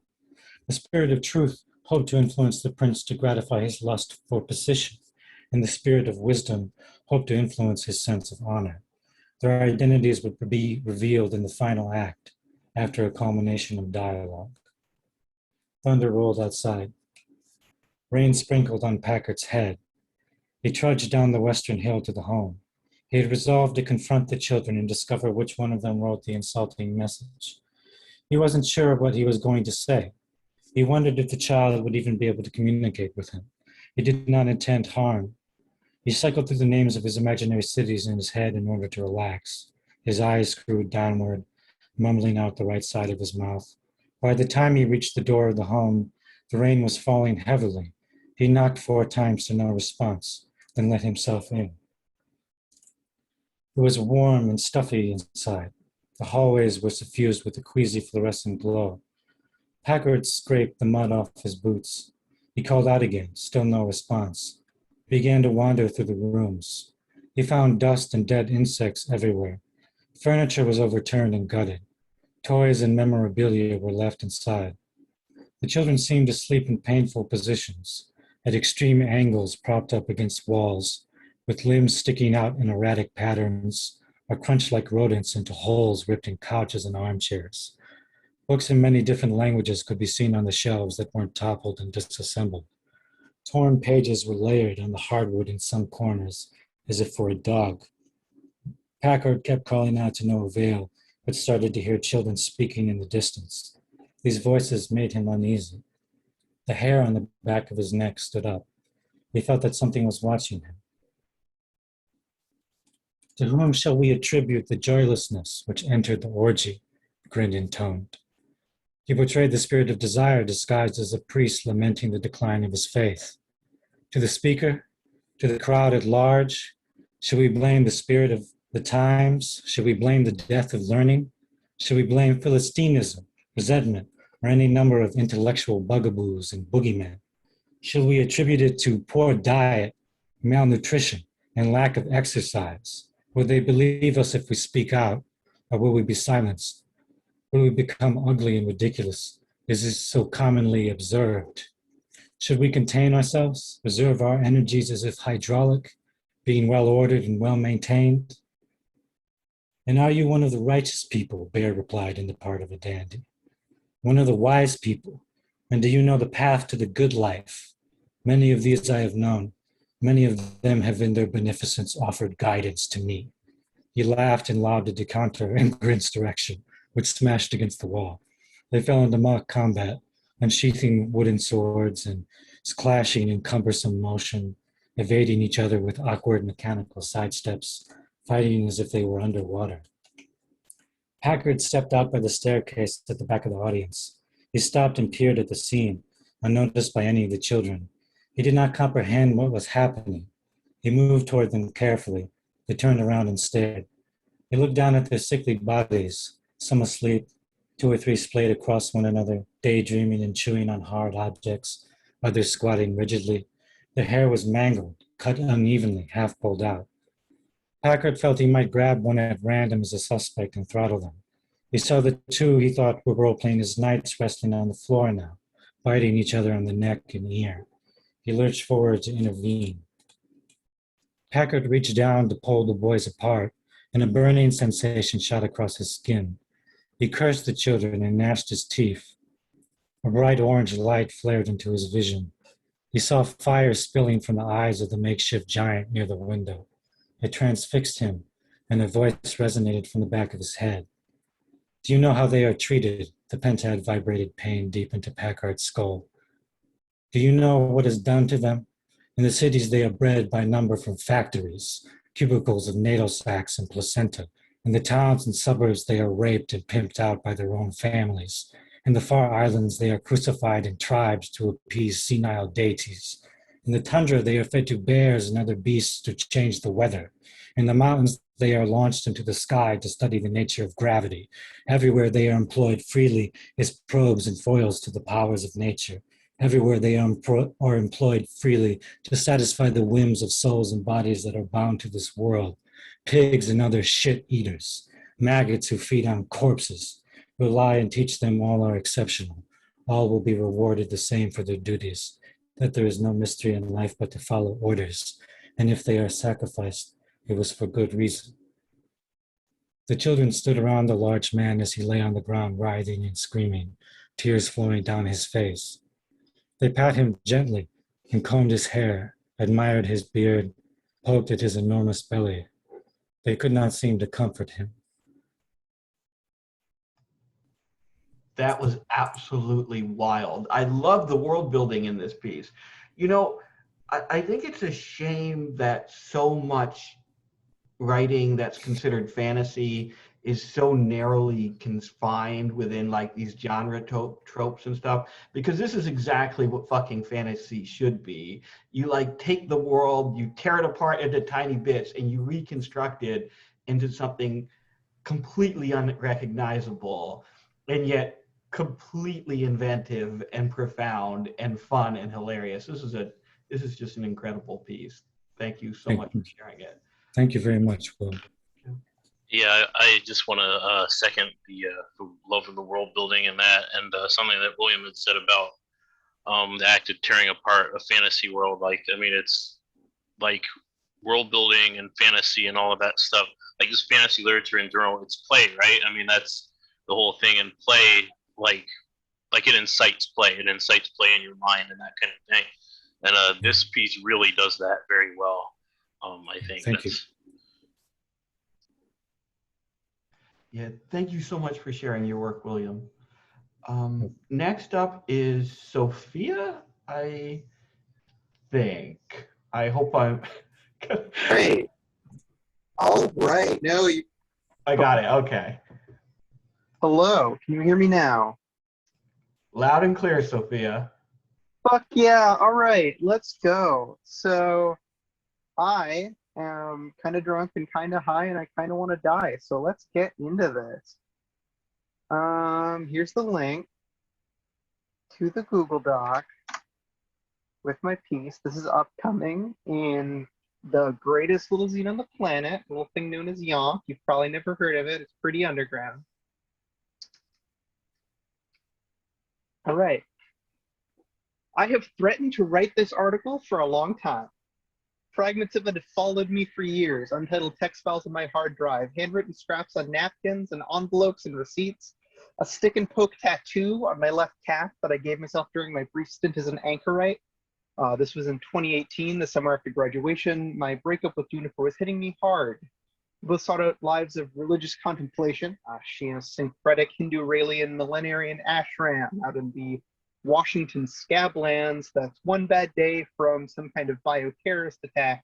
And I with the Sisters of the Immaculate Pearl of Mary, an order of heretic nuns who preached that the Holy Virgin had induced her pregnancy with the Son of God by flicking the sacred bean.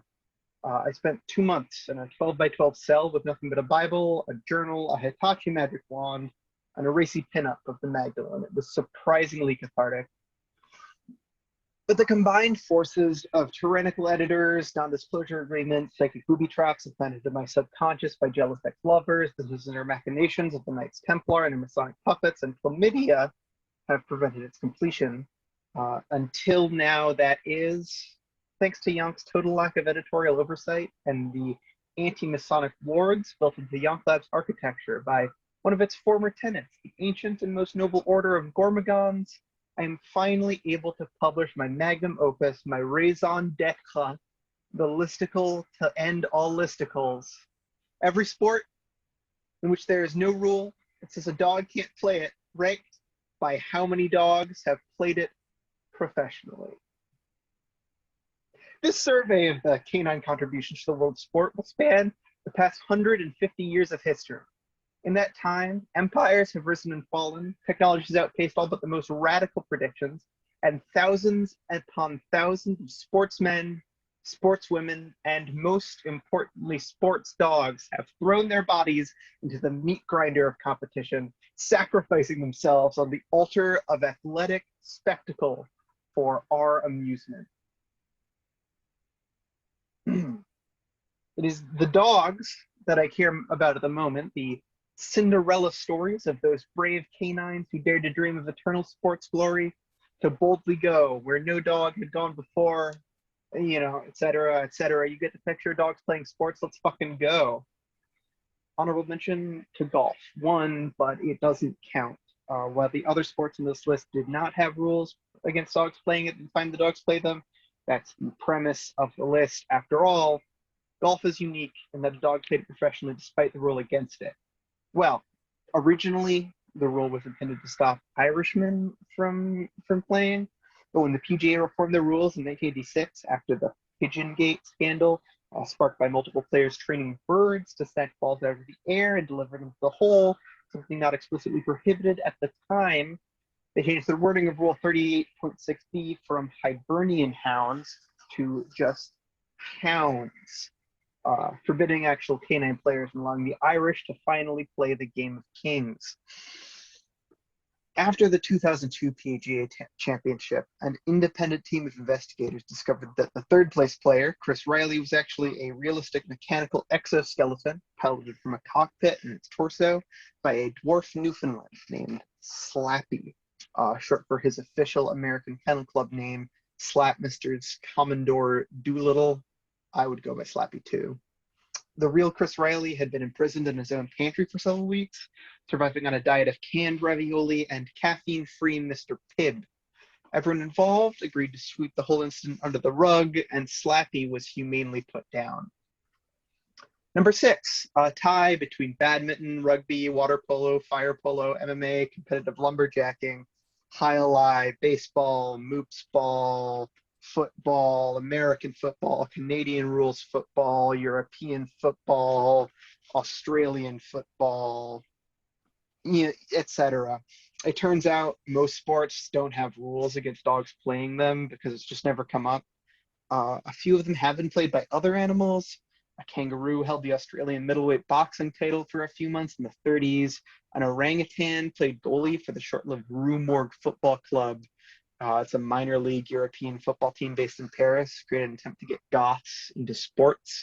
Its logo is a bust perched atop, or a raven perched atop a bust of Pallas Athena. Its uniforms were black on black, and to nobody's surprise, it folded after a season. And of course, a tortoise and a hare famously competed in the long distance run at the 604 BC Olympic Games. No dogs though, so what's the point? Number 5 is basketball. 1.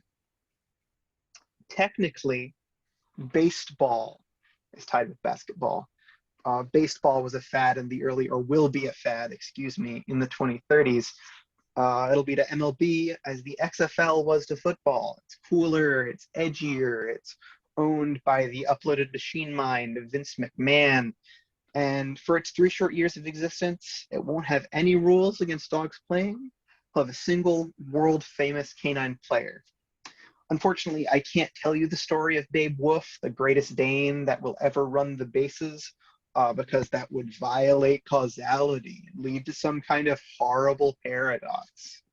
C'est la vie. Anyway, basketball, yes, it's Air Bud. Of course, it's fucking Air Bud. He never made it to the NBA, but he did play several exhibition games in the 96 season with the Harlem Globetrotters, one of the greatest honors that a basketball player of any species can be given. He now stands in the Globetrotter pantheon, alongside such notables as Wilt Chamberlain, Kareem Abdul-Jabbar, Nelson Mandela, Pope John Paul II, and of course, diplomat, Nobel laureate, and 10-time winner of America's Next Top War Criminal, Henry Kissinger.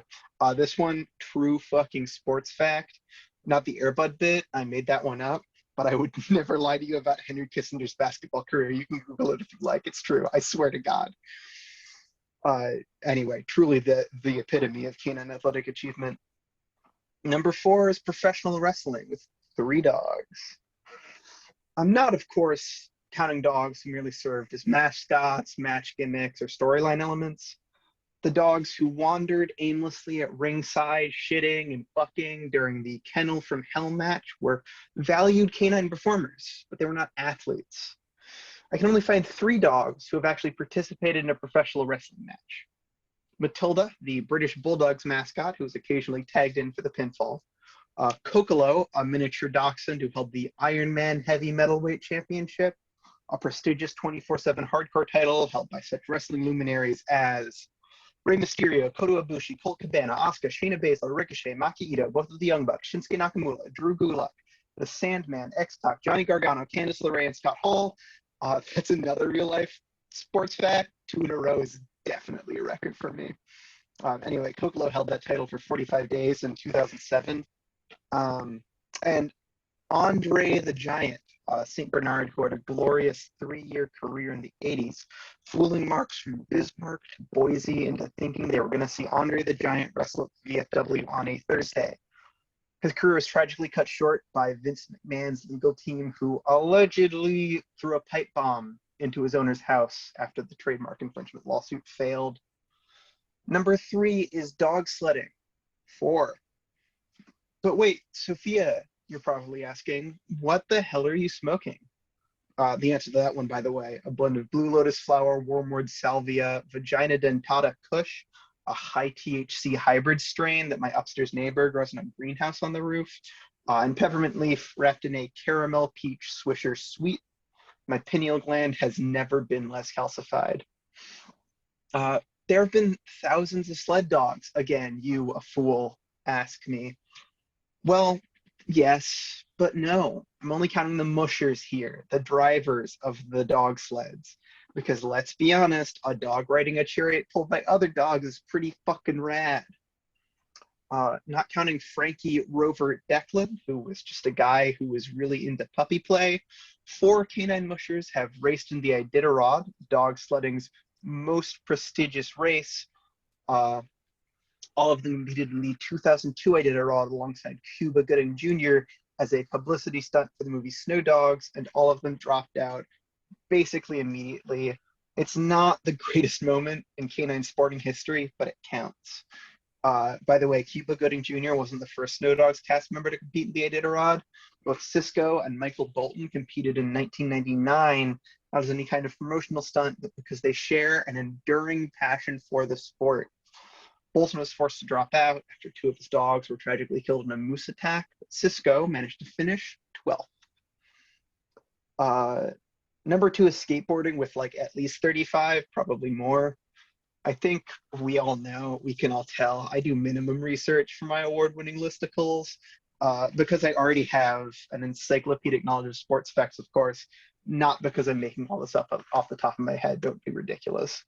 But I am actually going to cite a source here because this website needs to be fucking shared. There's a link there. I want everybody to click it real quick. It's a tour de force of HTML wizardry. There's like a rotating logo. There are drop shadows.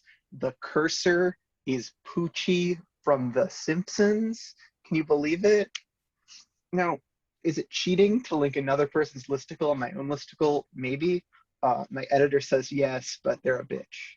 So I'm not going to listen to them. It's not cheating. But I have no regrets here. Not when it has transcendentally true lines like the following block quote.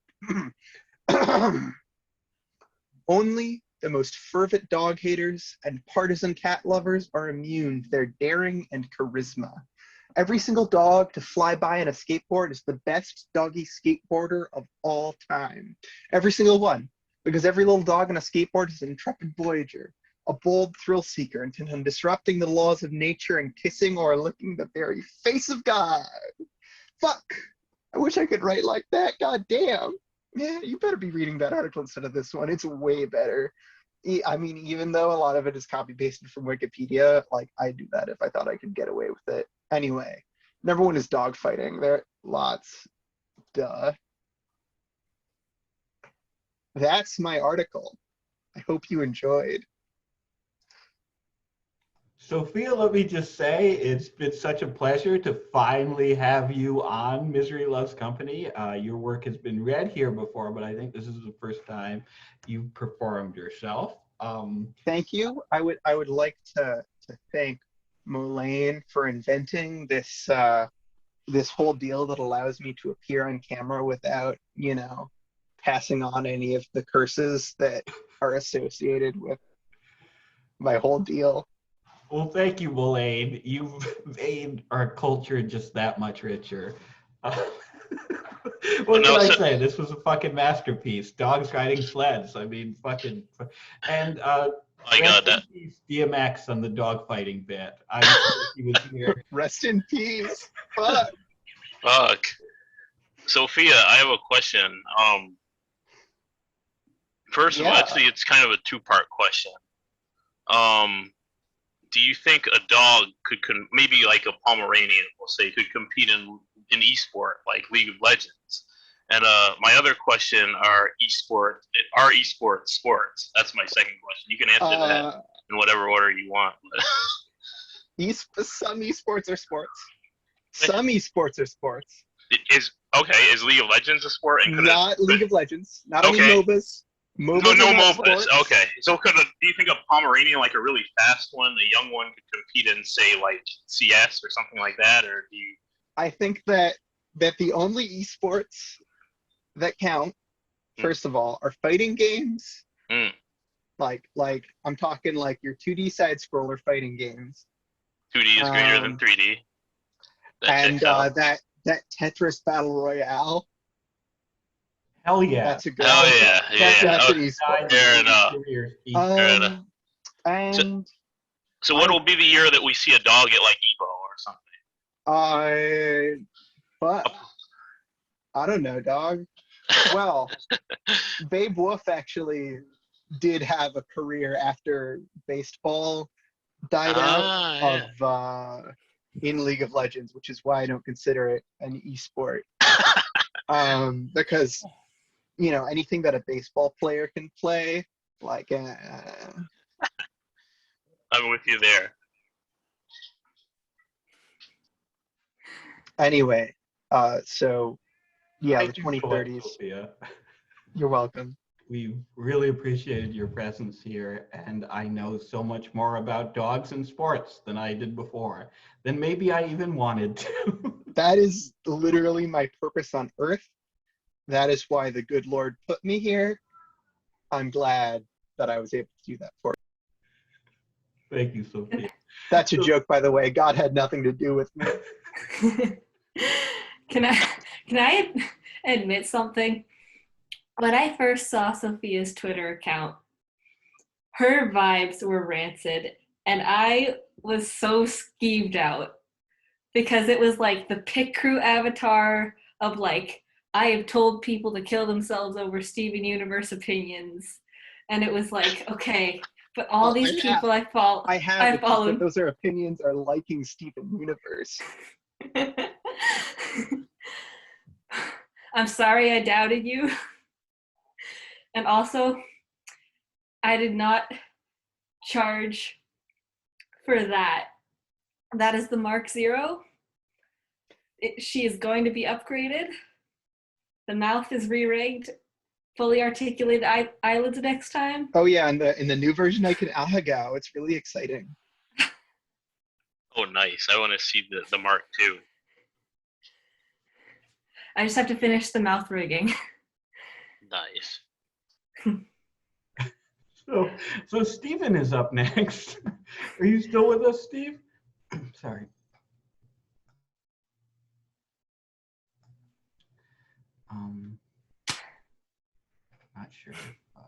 Not sure if Stephen is still with us. He sent me a message saying that he might still be able to read tonight, so I'm just gonna give him a shot here if he'd like to.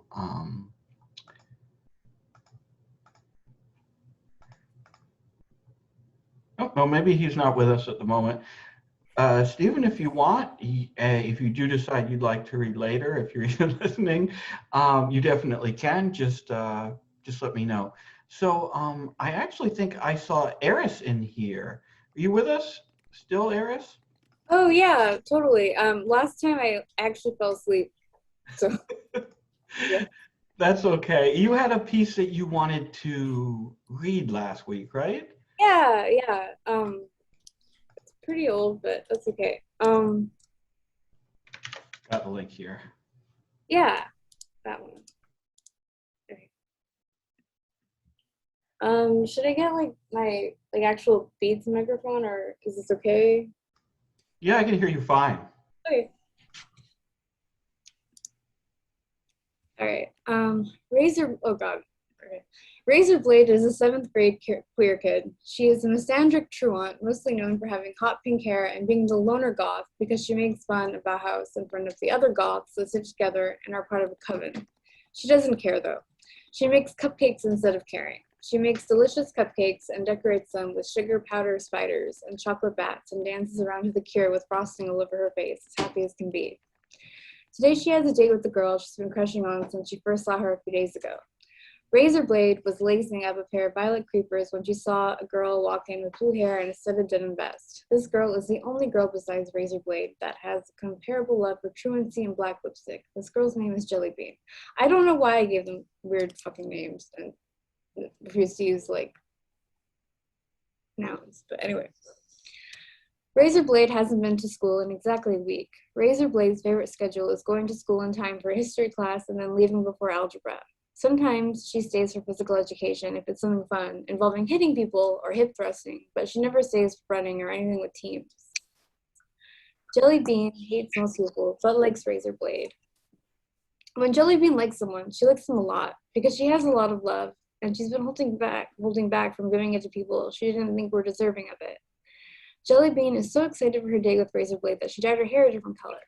Jellybean can't wait for Razorblade to see her orange hair tangled with black ribbons and plastic heart barrettes. Razorblade is delighted to spend time with Jellybean today, but first she has to make it through her first day back at school. Luckily, Razorblade has the power. Razorblade can put the souls of celebrities into her teachers, as well as figures of authority, for exactly 13 minutes at a time. Razorblade attributes her power to being raised by her wicked mother, who died when she was 2. I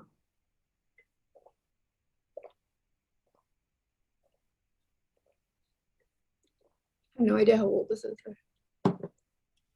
She was later adopted by tabloid journalists. Before Razorblade could learn to talk or concentrate on incantations, she grew up with TMZ.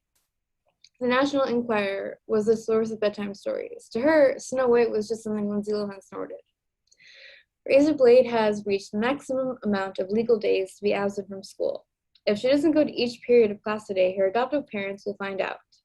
Razorblade won't get her allowance anymore, which will stop her from saving enough money to buy the Hello Kitty mobile home she's been saving up for it since she was old enough to understand that money equals power and power equals freedom. Razorblade survives English by turning her teacher into Courtney Love for a few minutes. I need a fucking cigarette, the teacher says emphatically and leaves the room. By the time she comes back, she looks confused and tells everyone it's silent reading time. Razorblade sleeps through social studies and science without any problems. She is refreshed from her nap enough to enjoy history class. Now it's physical education. She's been waiting for this one. Last class of the day. She can do this. She changes in the dressing room into the shirt that fits her like a dress and the mesh shorts that fall to her knees. She keeps her creepers on. Razorblade got the mind of Amy Winehouse inside of the gym teacher. Fuck it, was all he said, and walked out of the school. Razorblade and the other students went back inside the locker room to change. She spent some time on her makeup, and then used the extra time to stand right outside of Jellybean's last class of the day, computers. Jellybean walked out of class looking tired, but then jumped in, surprised, as soon as she saw Razorblade. Hey, Jellybean said while suffocating Razorblade with a hug. I'm so glad you made it through the day, Razorblade said to Jellybean. She couldn't stop smiling. Me too, said Jellybean. Do you want to go out to eat? There's an ice cream truck that always comes out of the park after school. No, I don't spend money, Jellybean explained. I only save it. Let's go to my house and eat strawberries. I grow them myself. I love strawberries, Razorblade said. I save money too. Are you saving up for something special? No, Jellybean answered. I just haven't found anything worthy of my money yet. Nice, Razorblade said. I'm saving up for a Hello Kitty mobile home. Jellybean was silent for a few seconds. How close are you to buying it? She asked. A few thousand, Razorblade said slowly. That's about what I have saved up. Let's buy a Hello Kitty mobile home and never go to school again. We can sell my strawberries for cash. What do you say?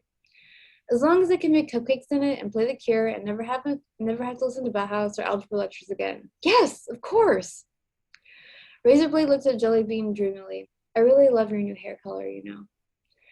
Jellybean kissed Razorblade, and Razorblade was so delighted that she grabbed Jellybean by her orange hair and rolled around the grass with her. Jellybean and Razorblade began their sweet mobile lives together, traveling across America, selling strawberries so delicious that each customer bought in bulk. Even in the context of a Hello Kitty RV, impulsive let's run away together realities are never without their drama. There were reports of robberies wherever Jellybean and Razorblade went. At first, local authorities and the supervisors of liquor store cashiers didn't notice anything. Even the ones that did notice a few missing items didn't think too much of it and blamed it on cute girls that flirted their way into free sodas and candy bars. It was only Denny's that reported an unpaid bill of 15 grand slams. No one figured out how it all happened.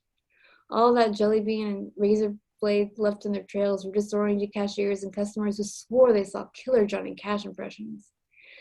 And so Jellybean and Razorblade really lived happily ever after, traveling across America, selling strawberries when they could actually grow them from inside a decked-out Hello Kitty trailer, and in the company of such charming souls as Jane Mansfield, James Dean, and George Carlin, doing all of their shopping 13 minutes at a time.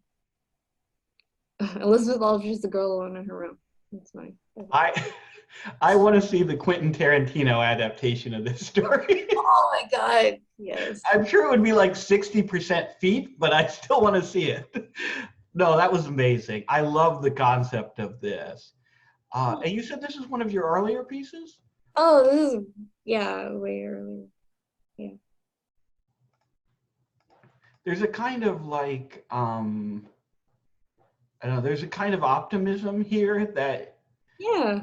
I mean, it's extremely well written. It's only that kind of optimism that makes you think, oh, this is probably written by like a younger person, you know?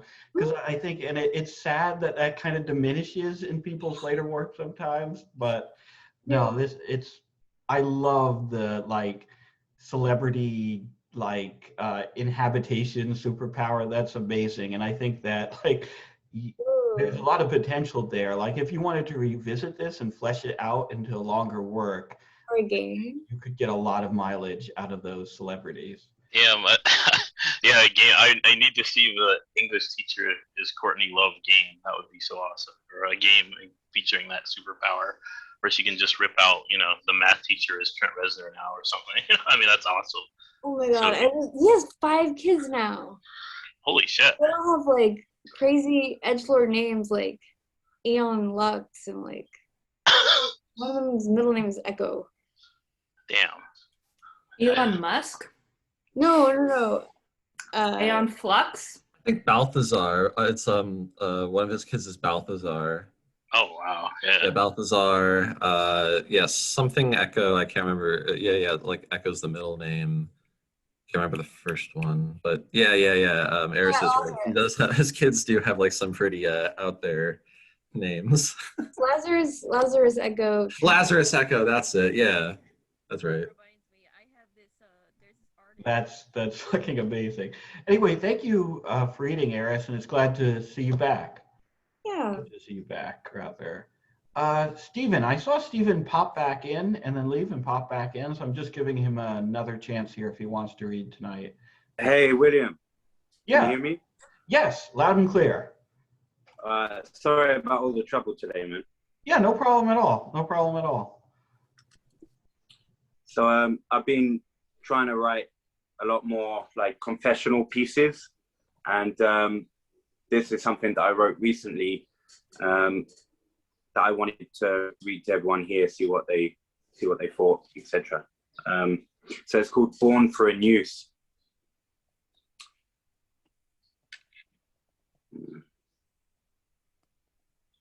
I was 8 years old the first time I tried to hang myself. Disorientated and manic, my toys wouldn't fit inside the large toy box in my room. The lid wouldn't close and sat agape like a grinning mouth. A monster I'd seen on an old black and white movie once. I took a belt made of beads, North American Indian. My father had bought it from a roadside stand when he was in Canada with the military. I wrapped it around my throat and attached the end to a hook on the side of my cabin bed. Dangled there. Not sad, angry that my toys wouldn't go where they were supposed to. Shapes and images out of order. Disarrayed like the things inside my head. The hook snapped. I slumped on the floor, gasping like the goldfish in the pond in my grandfather's backyard. I'd poured the can of gasoline. Sniveling. After a while, I crawled out of the room and downstairs to eat a ketchup sandwich.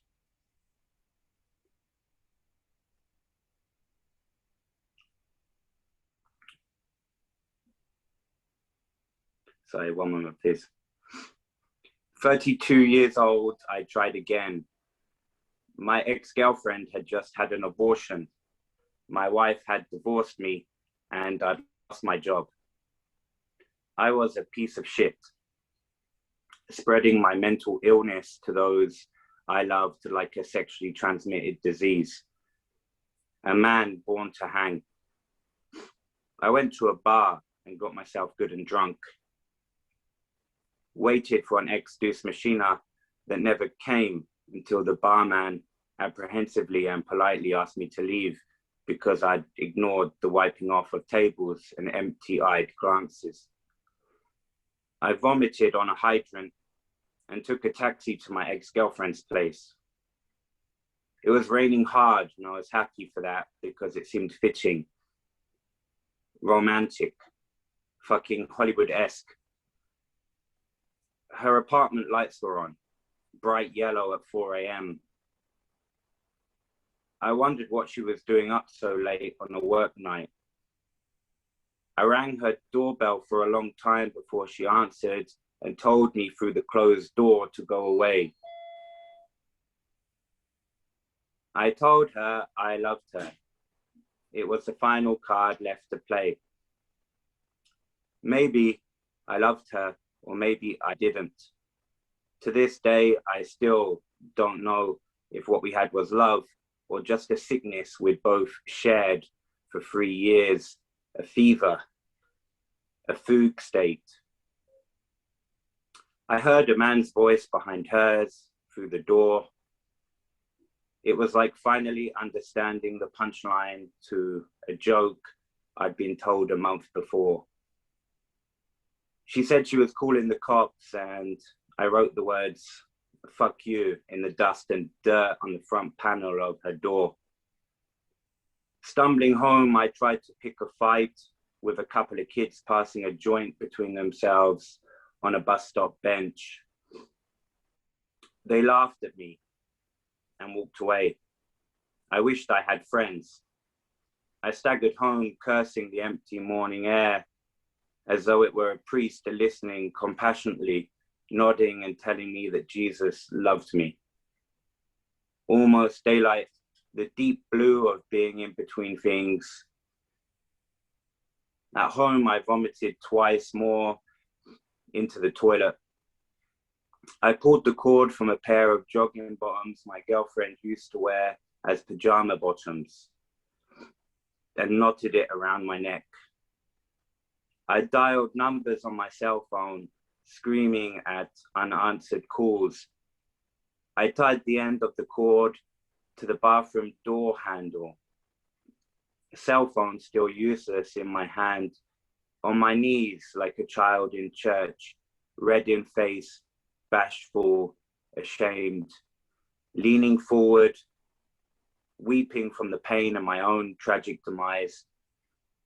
The phone finally rang out into the vacant atmosphere of everything. And that's it. That's all I've got today. So thank you for listening. No, thank you for sharing. That was really powerful.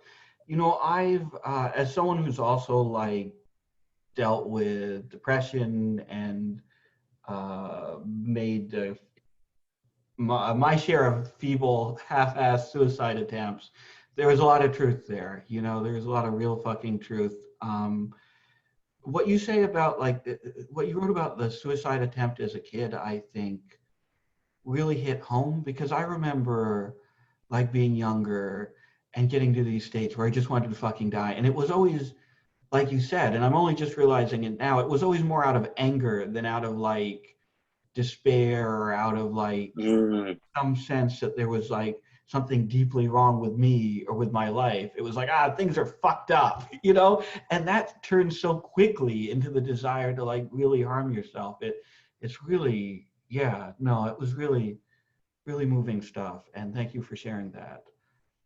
Yeah, thank you. Thank you for listening.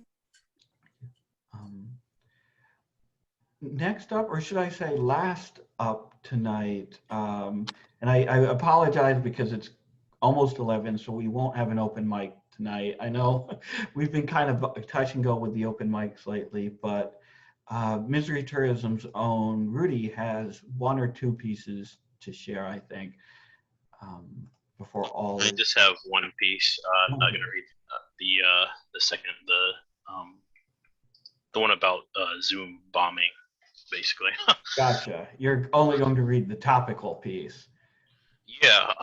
So this is a piece here that essentially it's from a collection I'm kind of working on. It's sort of supposed to be slapstick superheroes, I guess, because when I read superhero comics and when I read, like, say, when I look at the Marvel Comics universe, I'm disappointed by the lack of Bugs Bunny slapstick shit that happens in it, and I just want my Looney Tunes, to smash into superheroes. Basically, that's all I want. So this is kind of a topical piece, I guess. I wrote it hurriedly after some of the violence in Israel had started on, I guess, Monday or last weekend. So yeah, I'll go ahead and link it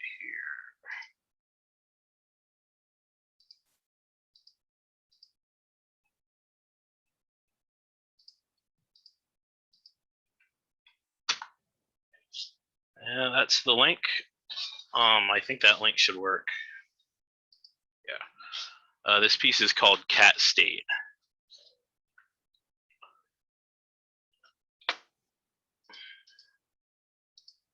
At some point during the Second Intifada, Alicia Cohen, 12 years old at the time, saw a bus explode several blocks from the synagogue she had stepped out of. Women, her mother included, screamed and pointed while men like her father walked hurriedly towards the smoke screen, gesturing wildly for police like referees in American football because they had left their cellular phones at home. Alicia felt like screaming. The noise was overwhelming and the flames hypnotizing.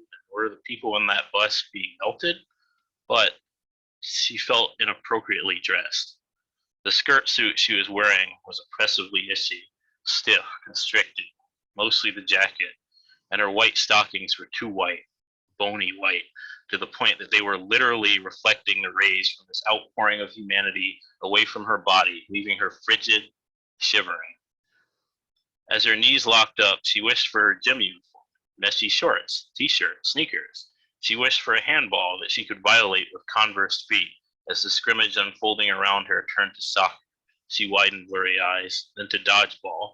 She awkwardly mouthed one syllable of a Hebrew prayer, then to Calvin ball.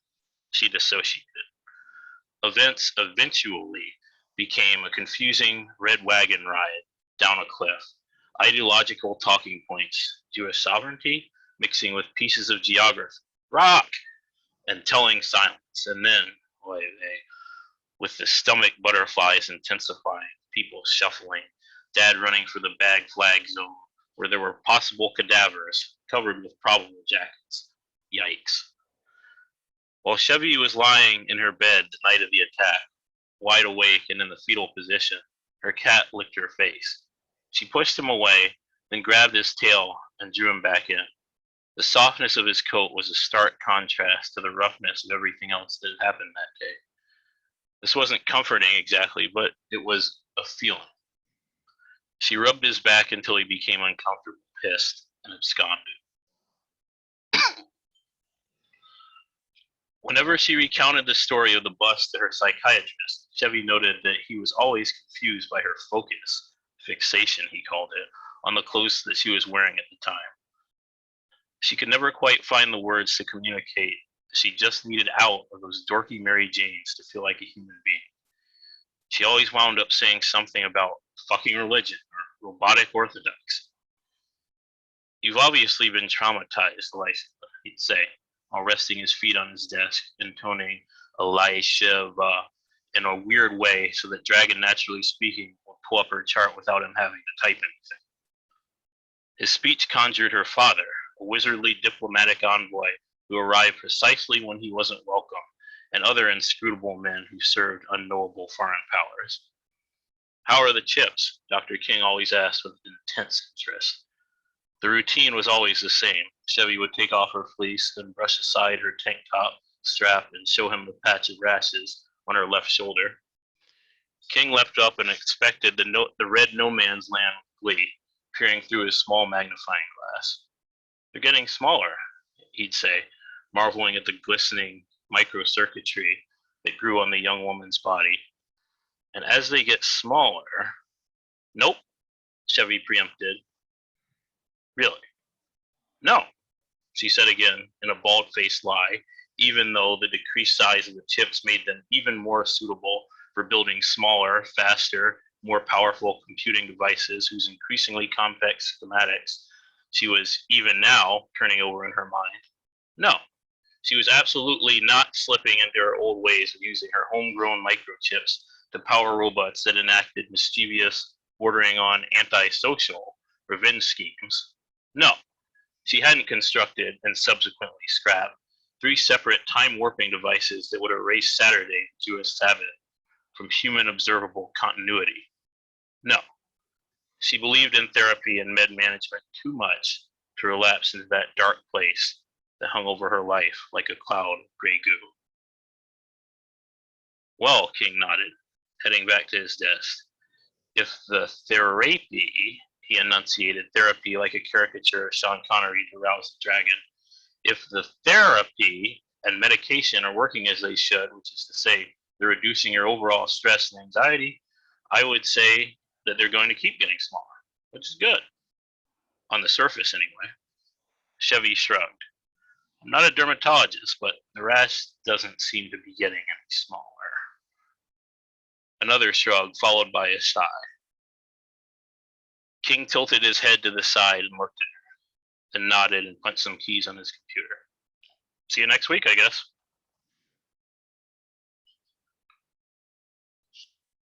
When Chevy gave up on using her nanotechnological might to do useful and prudent things like self-help, even with a swarm of nanites, depression still seemed unconquerable. She turned her gaze to fixing external stuff, since every 20-something would rather do world domination shit and work on themselves. Most people her age had a chip on their shoulder. Few had several chips. Fewer still had 10 to the 30th power magical, physics-defying microchips and a cranium between their shoulders that could conceive of ways they could be used for the greater good. The rumblings of the Third Intifada with its rockets, sirens, and probable jackets was on her mind/YouTube history when she unleashed a cloud of self-replicating nanomachines on her native land, ordering them to render everyone, Israeli and Palestinian alike, both alive and dead, simultaneously. This, at last, would be the long sought-after two-state solution. After giving the order, Chevy immediately went back to bed because it was 1:30 in the afternoon and it was too goddamn early, and her itis effects, anti-anxiety med, was reiterating that fact. The Tel Aviv apartment her parents bought her was full of electronics, dusty books, and parts for money. It was lonely, and the only things decorating the walls were spider webs and Cat5 cable, actual spider webs, and a framed document printed on IDF stationery that read service exemption in Hebrew. Her cat, old as hell but still faithful, cuddled up next to her sleeping form and purred. Widespread changes followed in the 2 to 3 hours, 2 to 3 days, 2 to 3 weeks that Chevy was napping. Protests mounted. Close to Al-Aqsa, riot police beat their shields in time with the steady biorhythm of an active heartbeat and the staccato dirge of putrefaction gases bubbling up. A police captain with a toothbrush mustache that was half bristles and half maggots signaled for them to load tear gas. An IDF Army officer with a green hat, rotten flesh held together in this moment only by his uniform, rushed in like a Karen late for work to angrily cancel that order, speaking with a mouth that spewed void, dust, and broken English for the reporters. It's all over, boys. He waved his gun. Over, he shouted into his comm. He free-fired into the crowd, hitting 3 males. The smallest one tumbled into the arms of the mediumest one, who tumbled into the arms of the largest one. Then all 3 stood back up, sat down in vacant chairs someone had intended to throw, and assumed the thinking man pose, even though one was just a boy. Images of life and religion and death percolated in thought bubbles above their heads. That their heads were too full today was the only explanation for this phenomenon, except, well, you know. Nearby, people shouted, "Top beer," and reporters speculated on the exclamation's contextual meaning. Pulling up Wikipedia on his phone, CNN Middle East correspondent Jim Reginald determined through process of elimination that the cry was probably a distress one and definitely not a battle cry given the rapidly evolving situation. Police and protesters smashed together, smushed, and began tearing at one another. The compound of religious sites was immersed in a furious cloud of corporeal strife, and when the last combatant was thrown clear of it, many marveled at the fact that the swirling dust was still lingering, stars and exclamations continuing to hover. Some Jews fell to their knees, believing that this was a repeat of the most important dust up ever, and this temporarily gave Muslims the upper hand in the struggle. But everyone was falling apart, coming together. By nightfall, rockets were being fired from places in Gaza that were both apartment buildings and havens for militants. Bombs were being dropped there by planes piloted by undead husks who came alive at a targeting reticule's discretion, sent by leaders who were acting both crazy and insane. There were clashes in the streets, of course, and with every rock thrown and face smashed, people felt more blood flowing than less and experienced warm than cold. Were the drivers jumping curbs to hit pedestrians aware of their heartbeats while they killed and maimed? Fuck yeah, they were, and their hearts were pounding fast. But at the same time, they were heartless, cold in their ideological calculus. But wait a minute. Is it possible to kill something already dead? One particular vehicular murderer named Abdul wondered this and racked up a couple of manslaughters while Googling that one Lovecraft quote on his phone.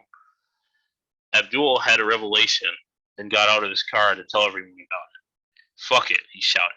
Fuck! We live, we die. It doesn't fucking matter. He was immediately hit with a pie, then blown apart by a mortar.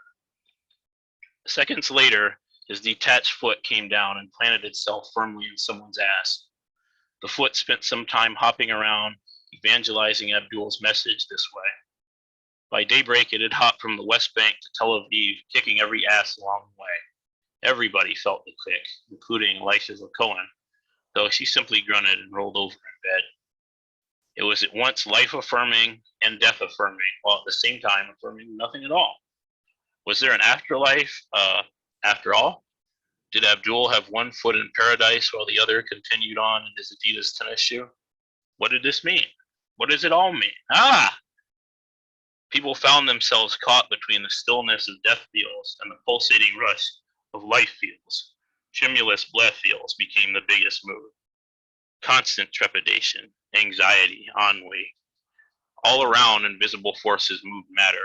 People watched it move. People remarked on its movement. People swore about the fucking movement. People spat about it. Then, motion desk. Analysis paralysis. Focus fatigue. Stasis. Shiftless shuffling into that good night. Good night.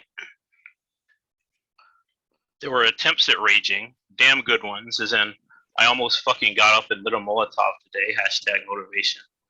But none of them went anywhere. Fires extinguished themselves before they could get going. Some just burned until they went out. No one cared. Waning Israeli and Palestinian leaders, running only on their strategic serotonin reserves, tried to urge their causes forward before it was too late. If people would just became the battle cry of both occupier and resistor. Hamas was a non-start. The IDF was a non-start. The car was a non-start, so fucking kick a dent in. The computer was a non-start, so throw it through the window. These pills that get eaten by maggots before they're absorbed by my bloodstream are a non-start. Flush them. Everything sucked, and everybody was vibrating, so everybody just threw up their hands, bought really demanding cats, cuddled with them all day. By the summer, the demand for felines had eclipsed its supply. Catteries, along with their spandex-clad cat ladies, were working overtime to fill orders for comfort animals. Soldiers carried their cats everywhere, along with, and increasingly instead of, their rifles. Rocket fire died down as the Persian Palace, the cat cafe in the middle of Gaza Strip, received more public support than Hamas. No, the people were still fucking hungry, but the cats were hungry too. They were so hungry. And just how can you deny him when he does that little thing with his, Pictures of cats next to burned out tanks. Pictures of cats posed next to AK-47s. Pictures of cats dressed as Netanyahu. Pictures of cats dressed like little rabbis. Pictures of cats dressed like little imams. Pictures of cats dressed like, wait, actually no, never mind. Israel needed fucking cats. Bad. And the foreign countries who leapt at the chance to donate included Egypt, Jordan, Syria, and Lebanon. Old enemies exchanging new cats in the same old desert. People love their cats. Cats! Dogs! More dogs needed in Sector 46. The rotten, still rotting IDF commander with the green hat shouted over the radio. Israel was now a cat majority, with cat leaders from cat parties rushing to form a coalition government, and Benjamin Netanyahu was doing everything he could to hold on to power. Cats were on the move. Hamas's new leader, a thin man who spent his days trying to avoid being eaten by the prowling feline death squads who claimed his predecessor, was in a similar predicament the final time he appeared in public to address his dwindling base from the balcony of a leaning apartment complex. This isn't about the damn cats, he would say, days later, looking over his shoulder as he recorded a video played to the United Nations Humanitarian Council. The feed was cut off as raucous meowing and the sounds of gunfire ensued. The cats were becoming even more demanding. Can you believe that? Now it would be man's turn to sit for treat. In the streets, they marched. In the back alleys and catteries, they multiplied. In people's houses, they were mostly just cute, and it's hard to get rid of a cat, especially a really old one. So mostly people, just kept their cats. Sheikh? A very demoralized Netanyahu asked through gritted teeth, offering his hand to the calico who was now prime minister. The prime minister licked his paw, then batted the former leader's hand, reluctantly but firmly, as per the Associated Press article, and completed the largely peaceful, eventful, ham-full transition of his government to power. Israel was now a cat state. Elisha Cohen rolled out of bed and scratched her shoulder. She had therapy at 4:30, and who the fuck knows what time it was by now. She felt both decrepit and new, which was how she felt every time she woke up these days. She slipped into her Converse shoes, leaving on her barbecue-stained skirt tights combo and green tank top. A meow came from the other side of the bed, and she plopped back down to give her ancient beast, now blind from cataracts, a chin stroke. While she was petting him, she flicked through Twitter on her phone. Unhappy with all the political and religious bullshit on her feed. Why was this happening? She had muted all topics besides cats. She booted up Spotify and put on Avril Lavigne's Hello Kitty. She made damn sure that her old boy was fed before leaving the apartment, even going so far as to pick the mesquite barbecue chicken off the bones from last night's meal to add to her feast. She placed it all in a little dish, which she let him smell first, then set everything down on the ground. He binged ravenously. As she stepped out of her door, she thought she heard an explosion in the distance, but it might have just been the base. And that's the end. That was fucking awesome.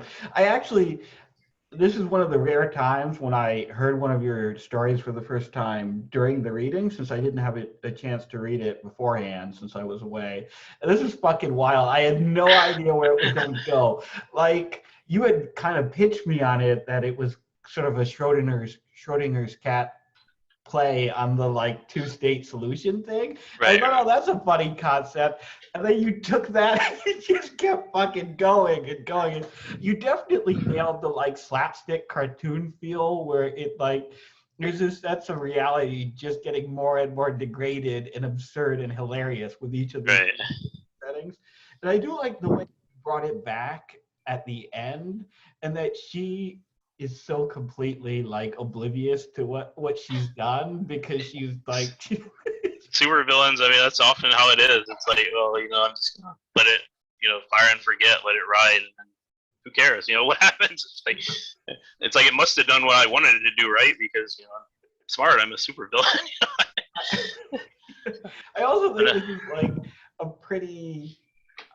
I'm not sure if this is intentional or not, but a pretty hilarious satire of social media and the evolution of social media, where it becomes this it begins life as this wonderful distraction that frees us from the awfulness of I don't know, cable news or the larger socio-political climate or whatever. Like it starts as like, oh, like you can get porn here and you can get cat videos here and it's wonderful and reality doesn't exist. And then it becomes more and more saturated with like the most awful sectarian shitty bits of reality. And I love the way that you kind of, I don't know if it's intentional or not, but the way you sort of skewered that in this piece. The social media stuff was kind of intentional, but what it, I guess, sort of is not to get too political, because I don't really have anything to say about like what's going on in Israel or whatever right now, because I don't feel like I have any place to say anything.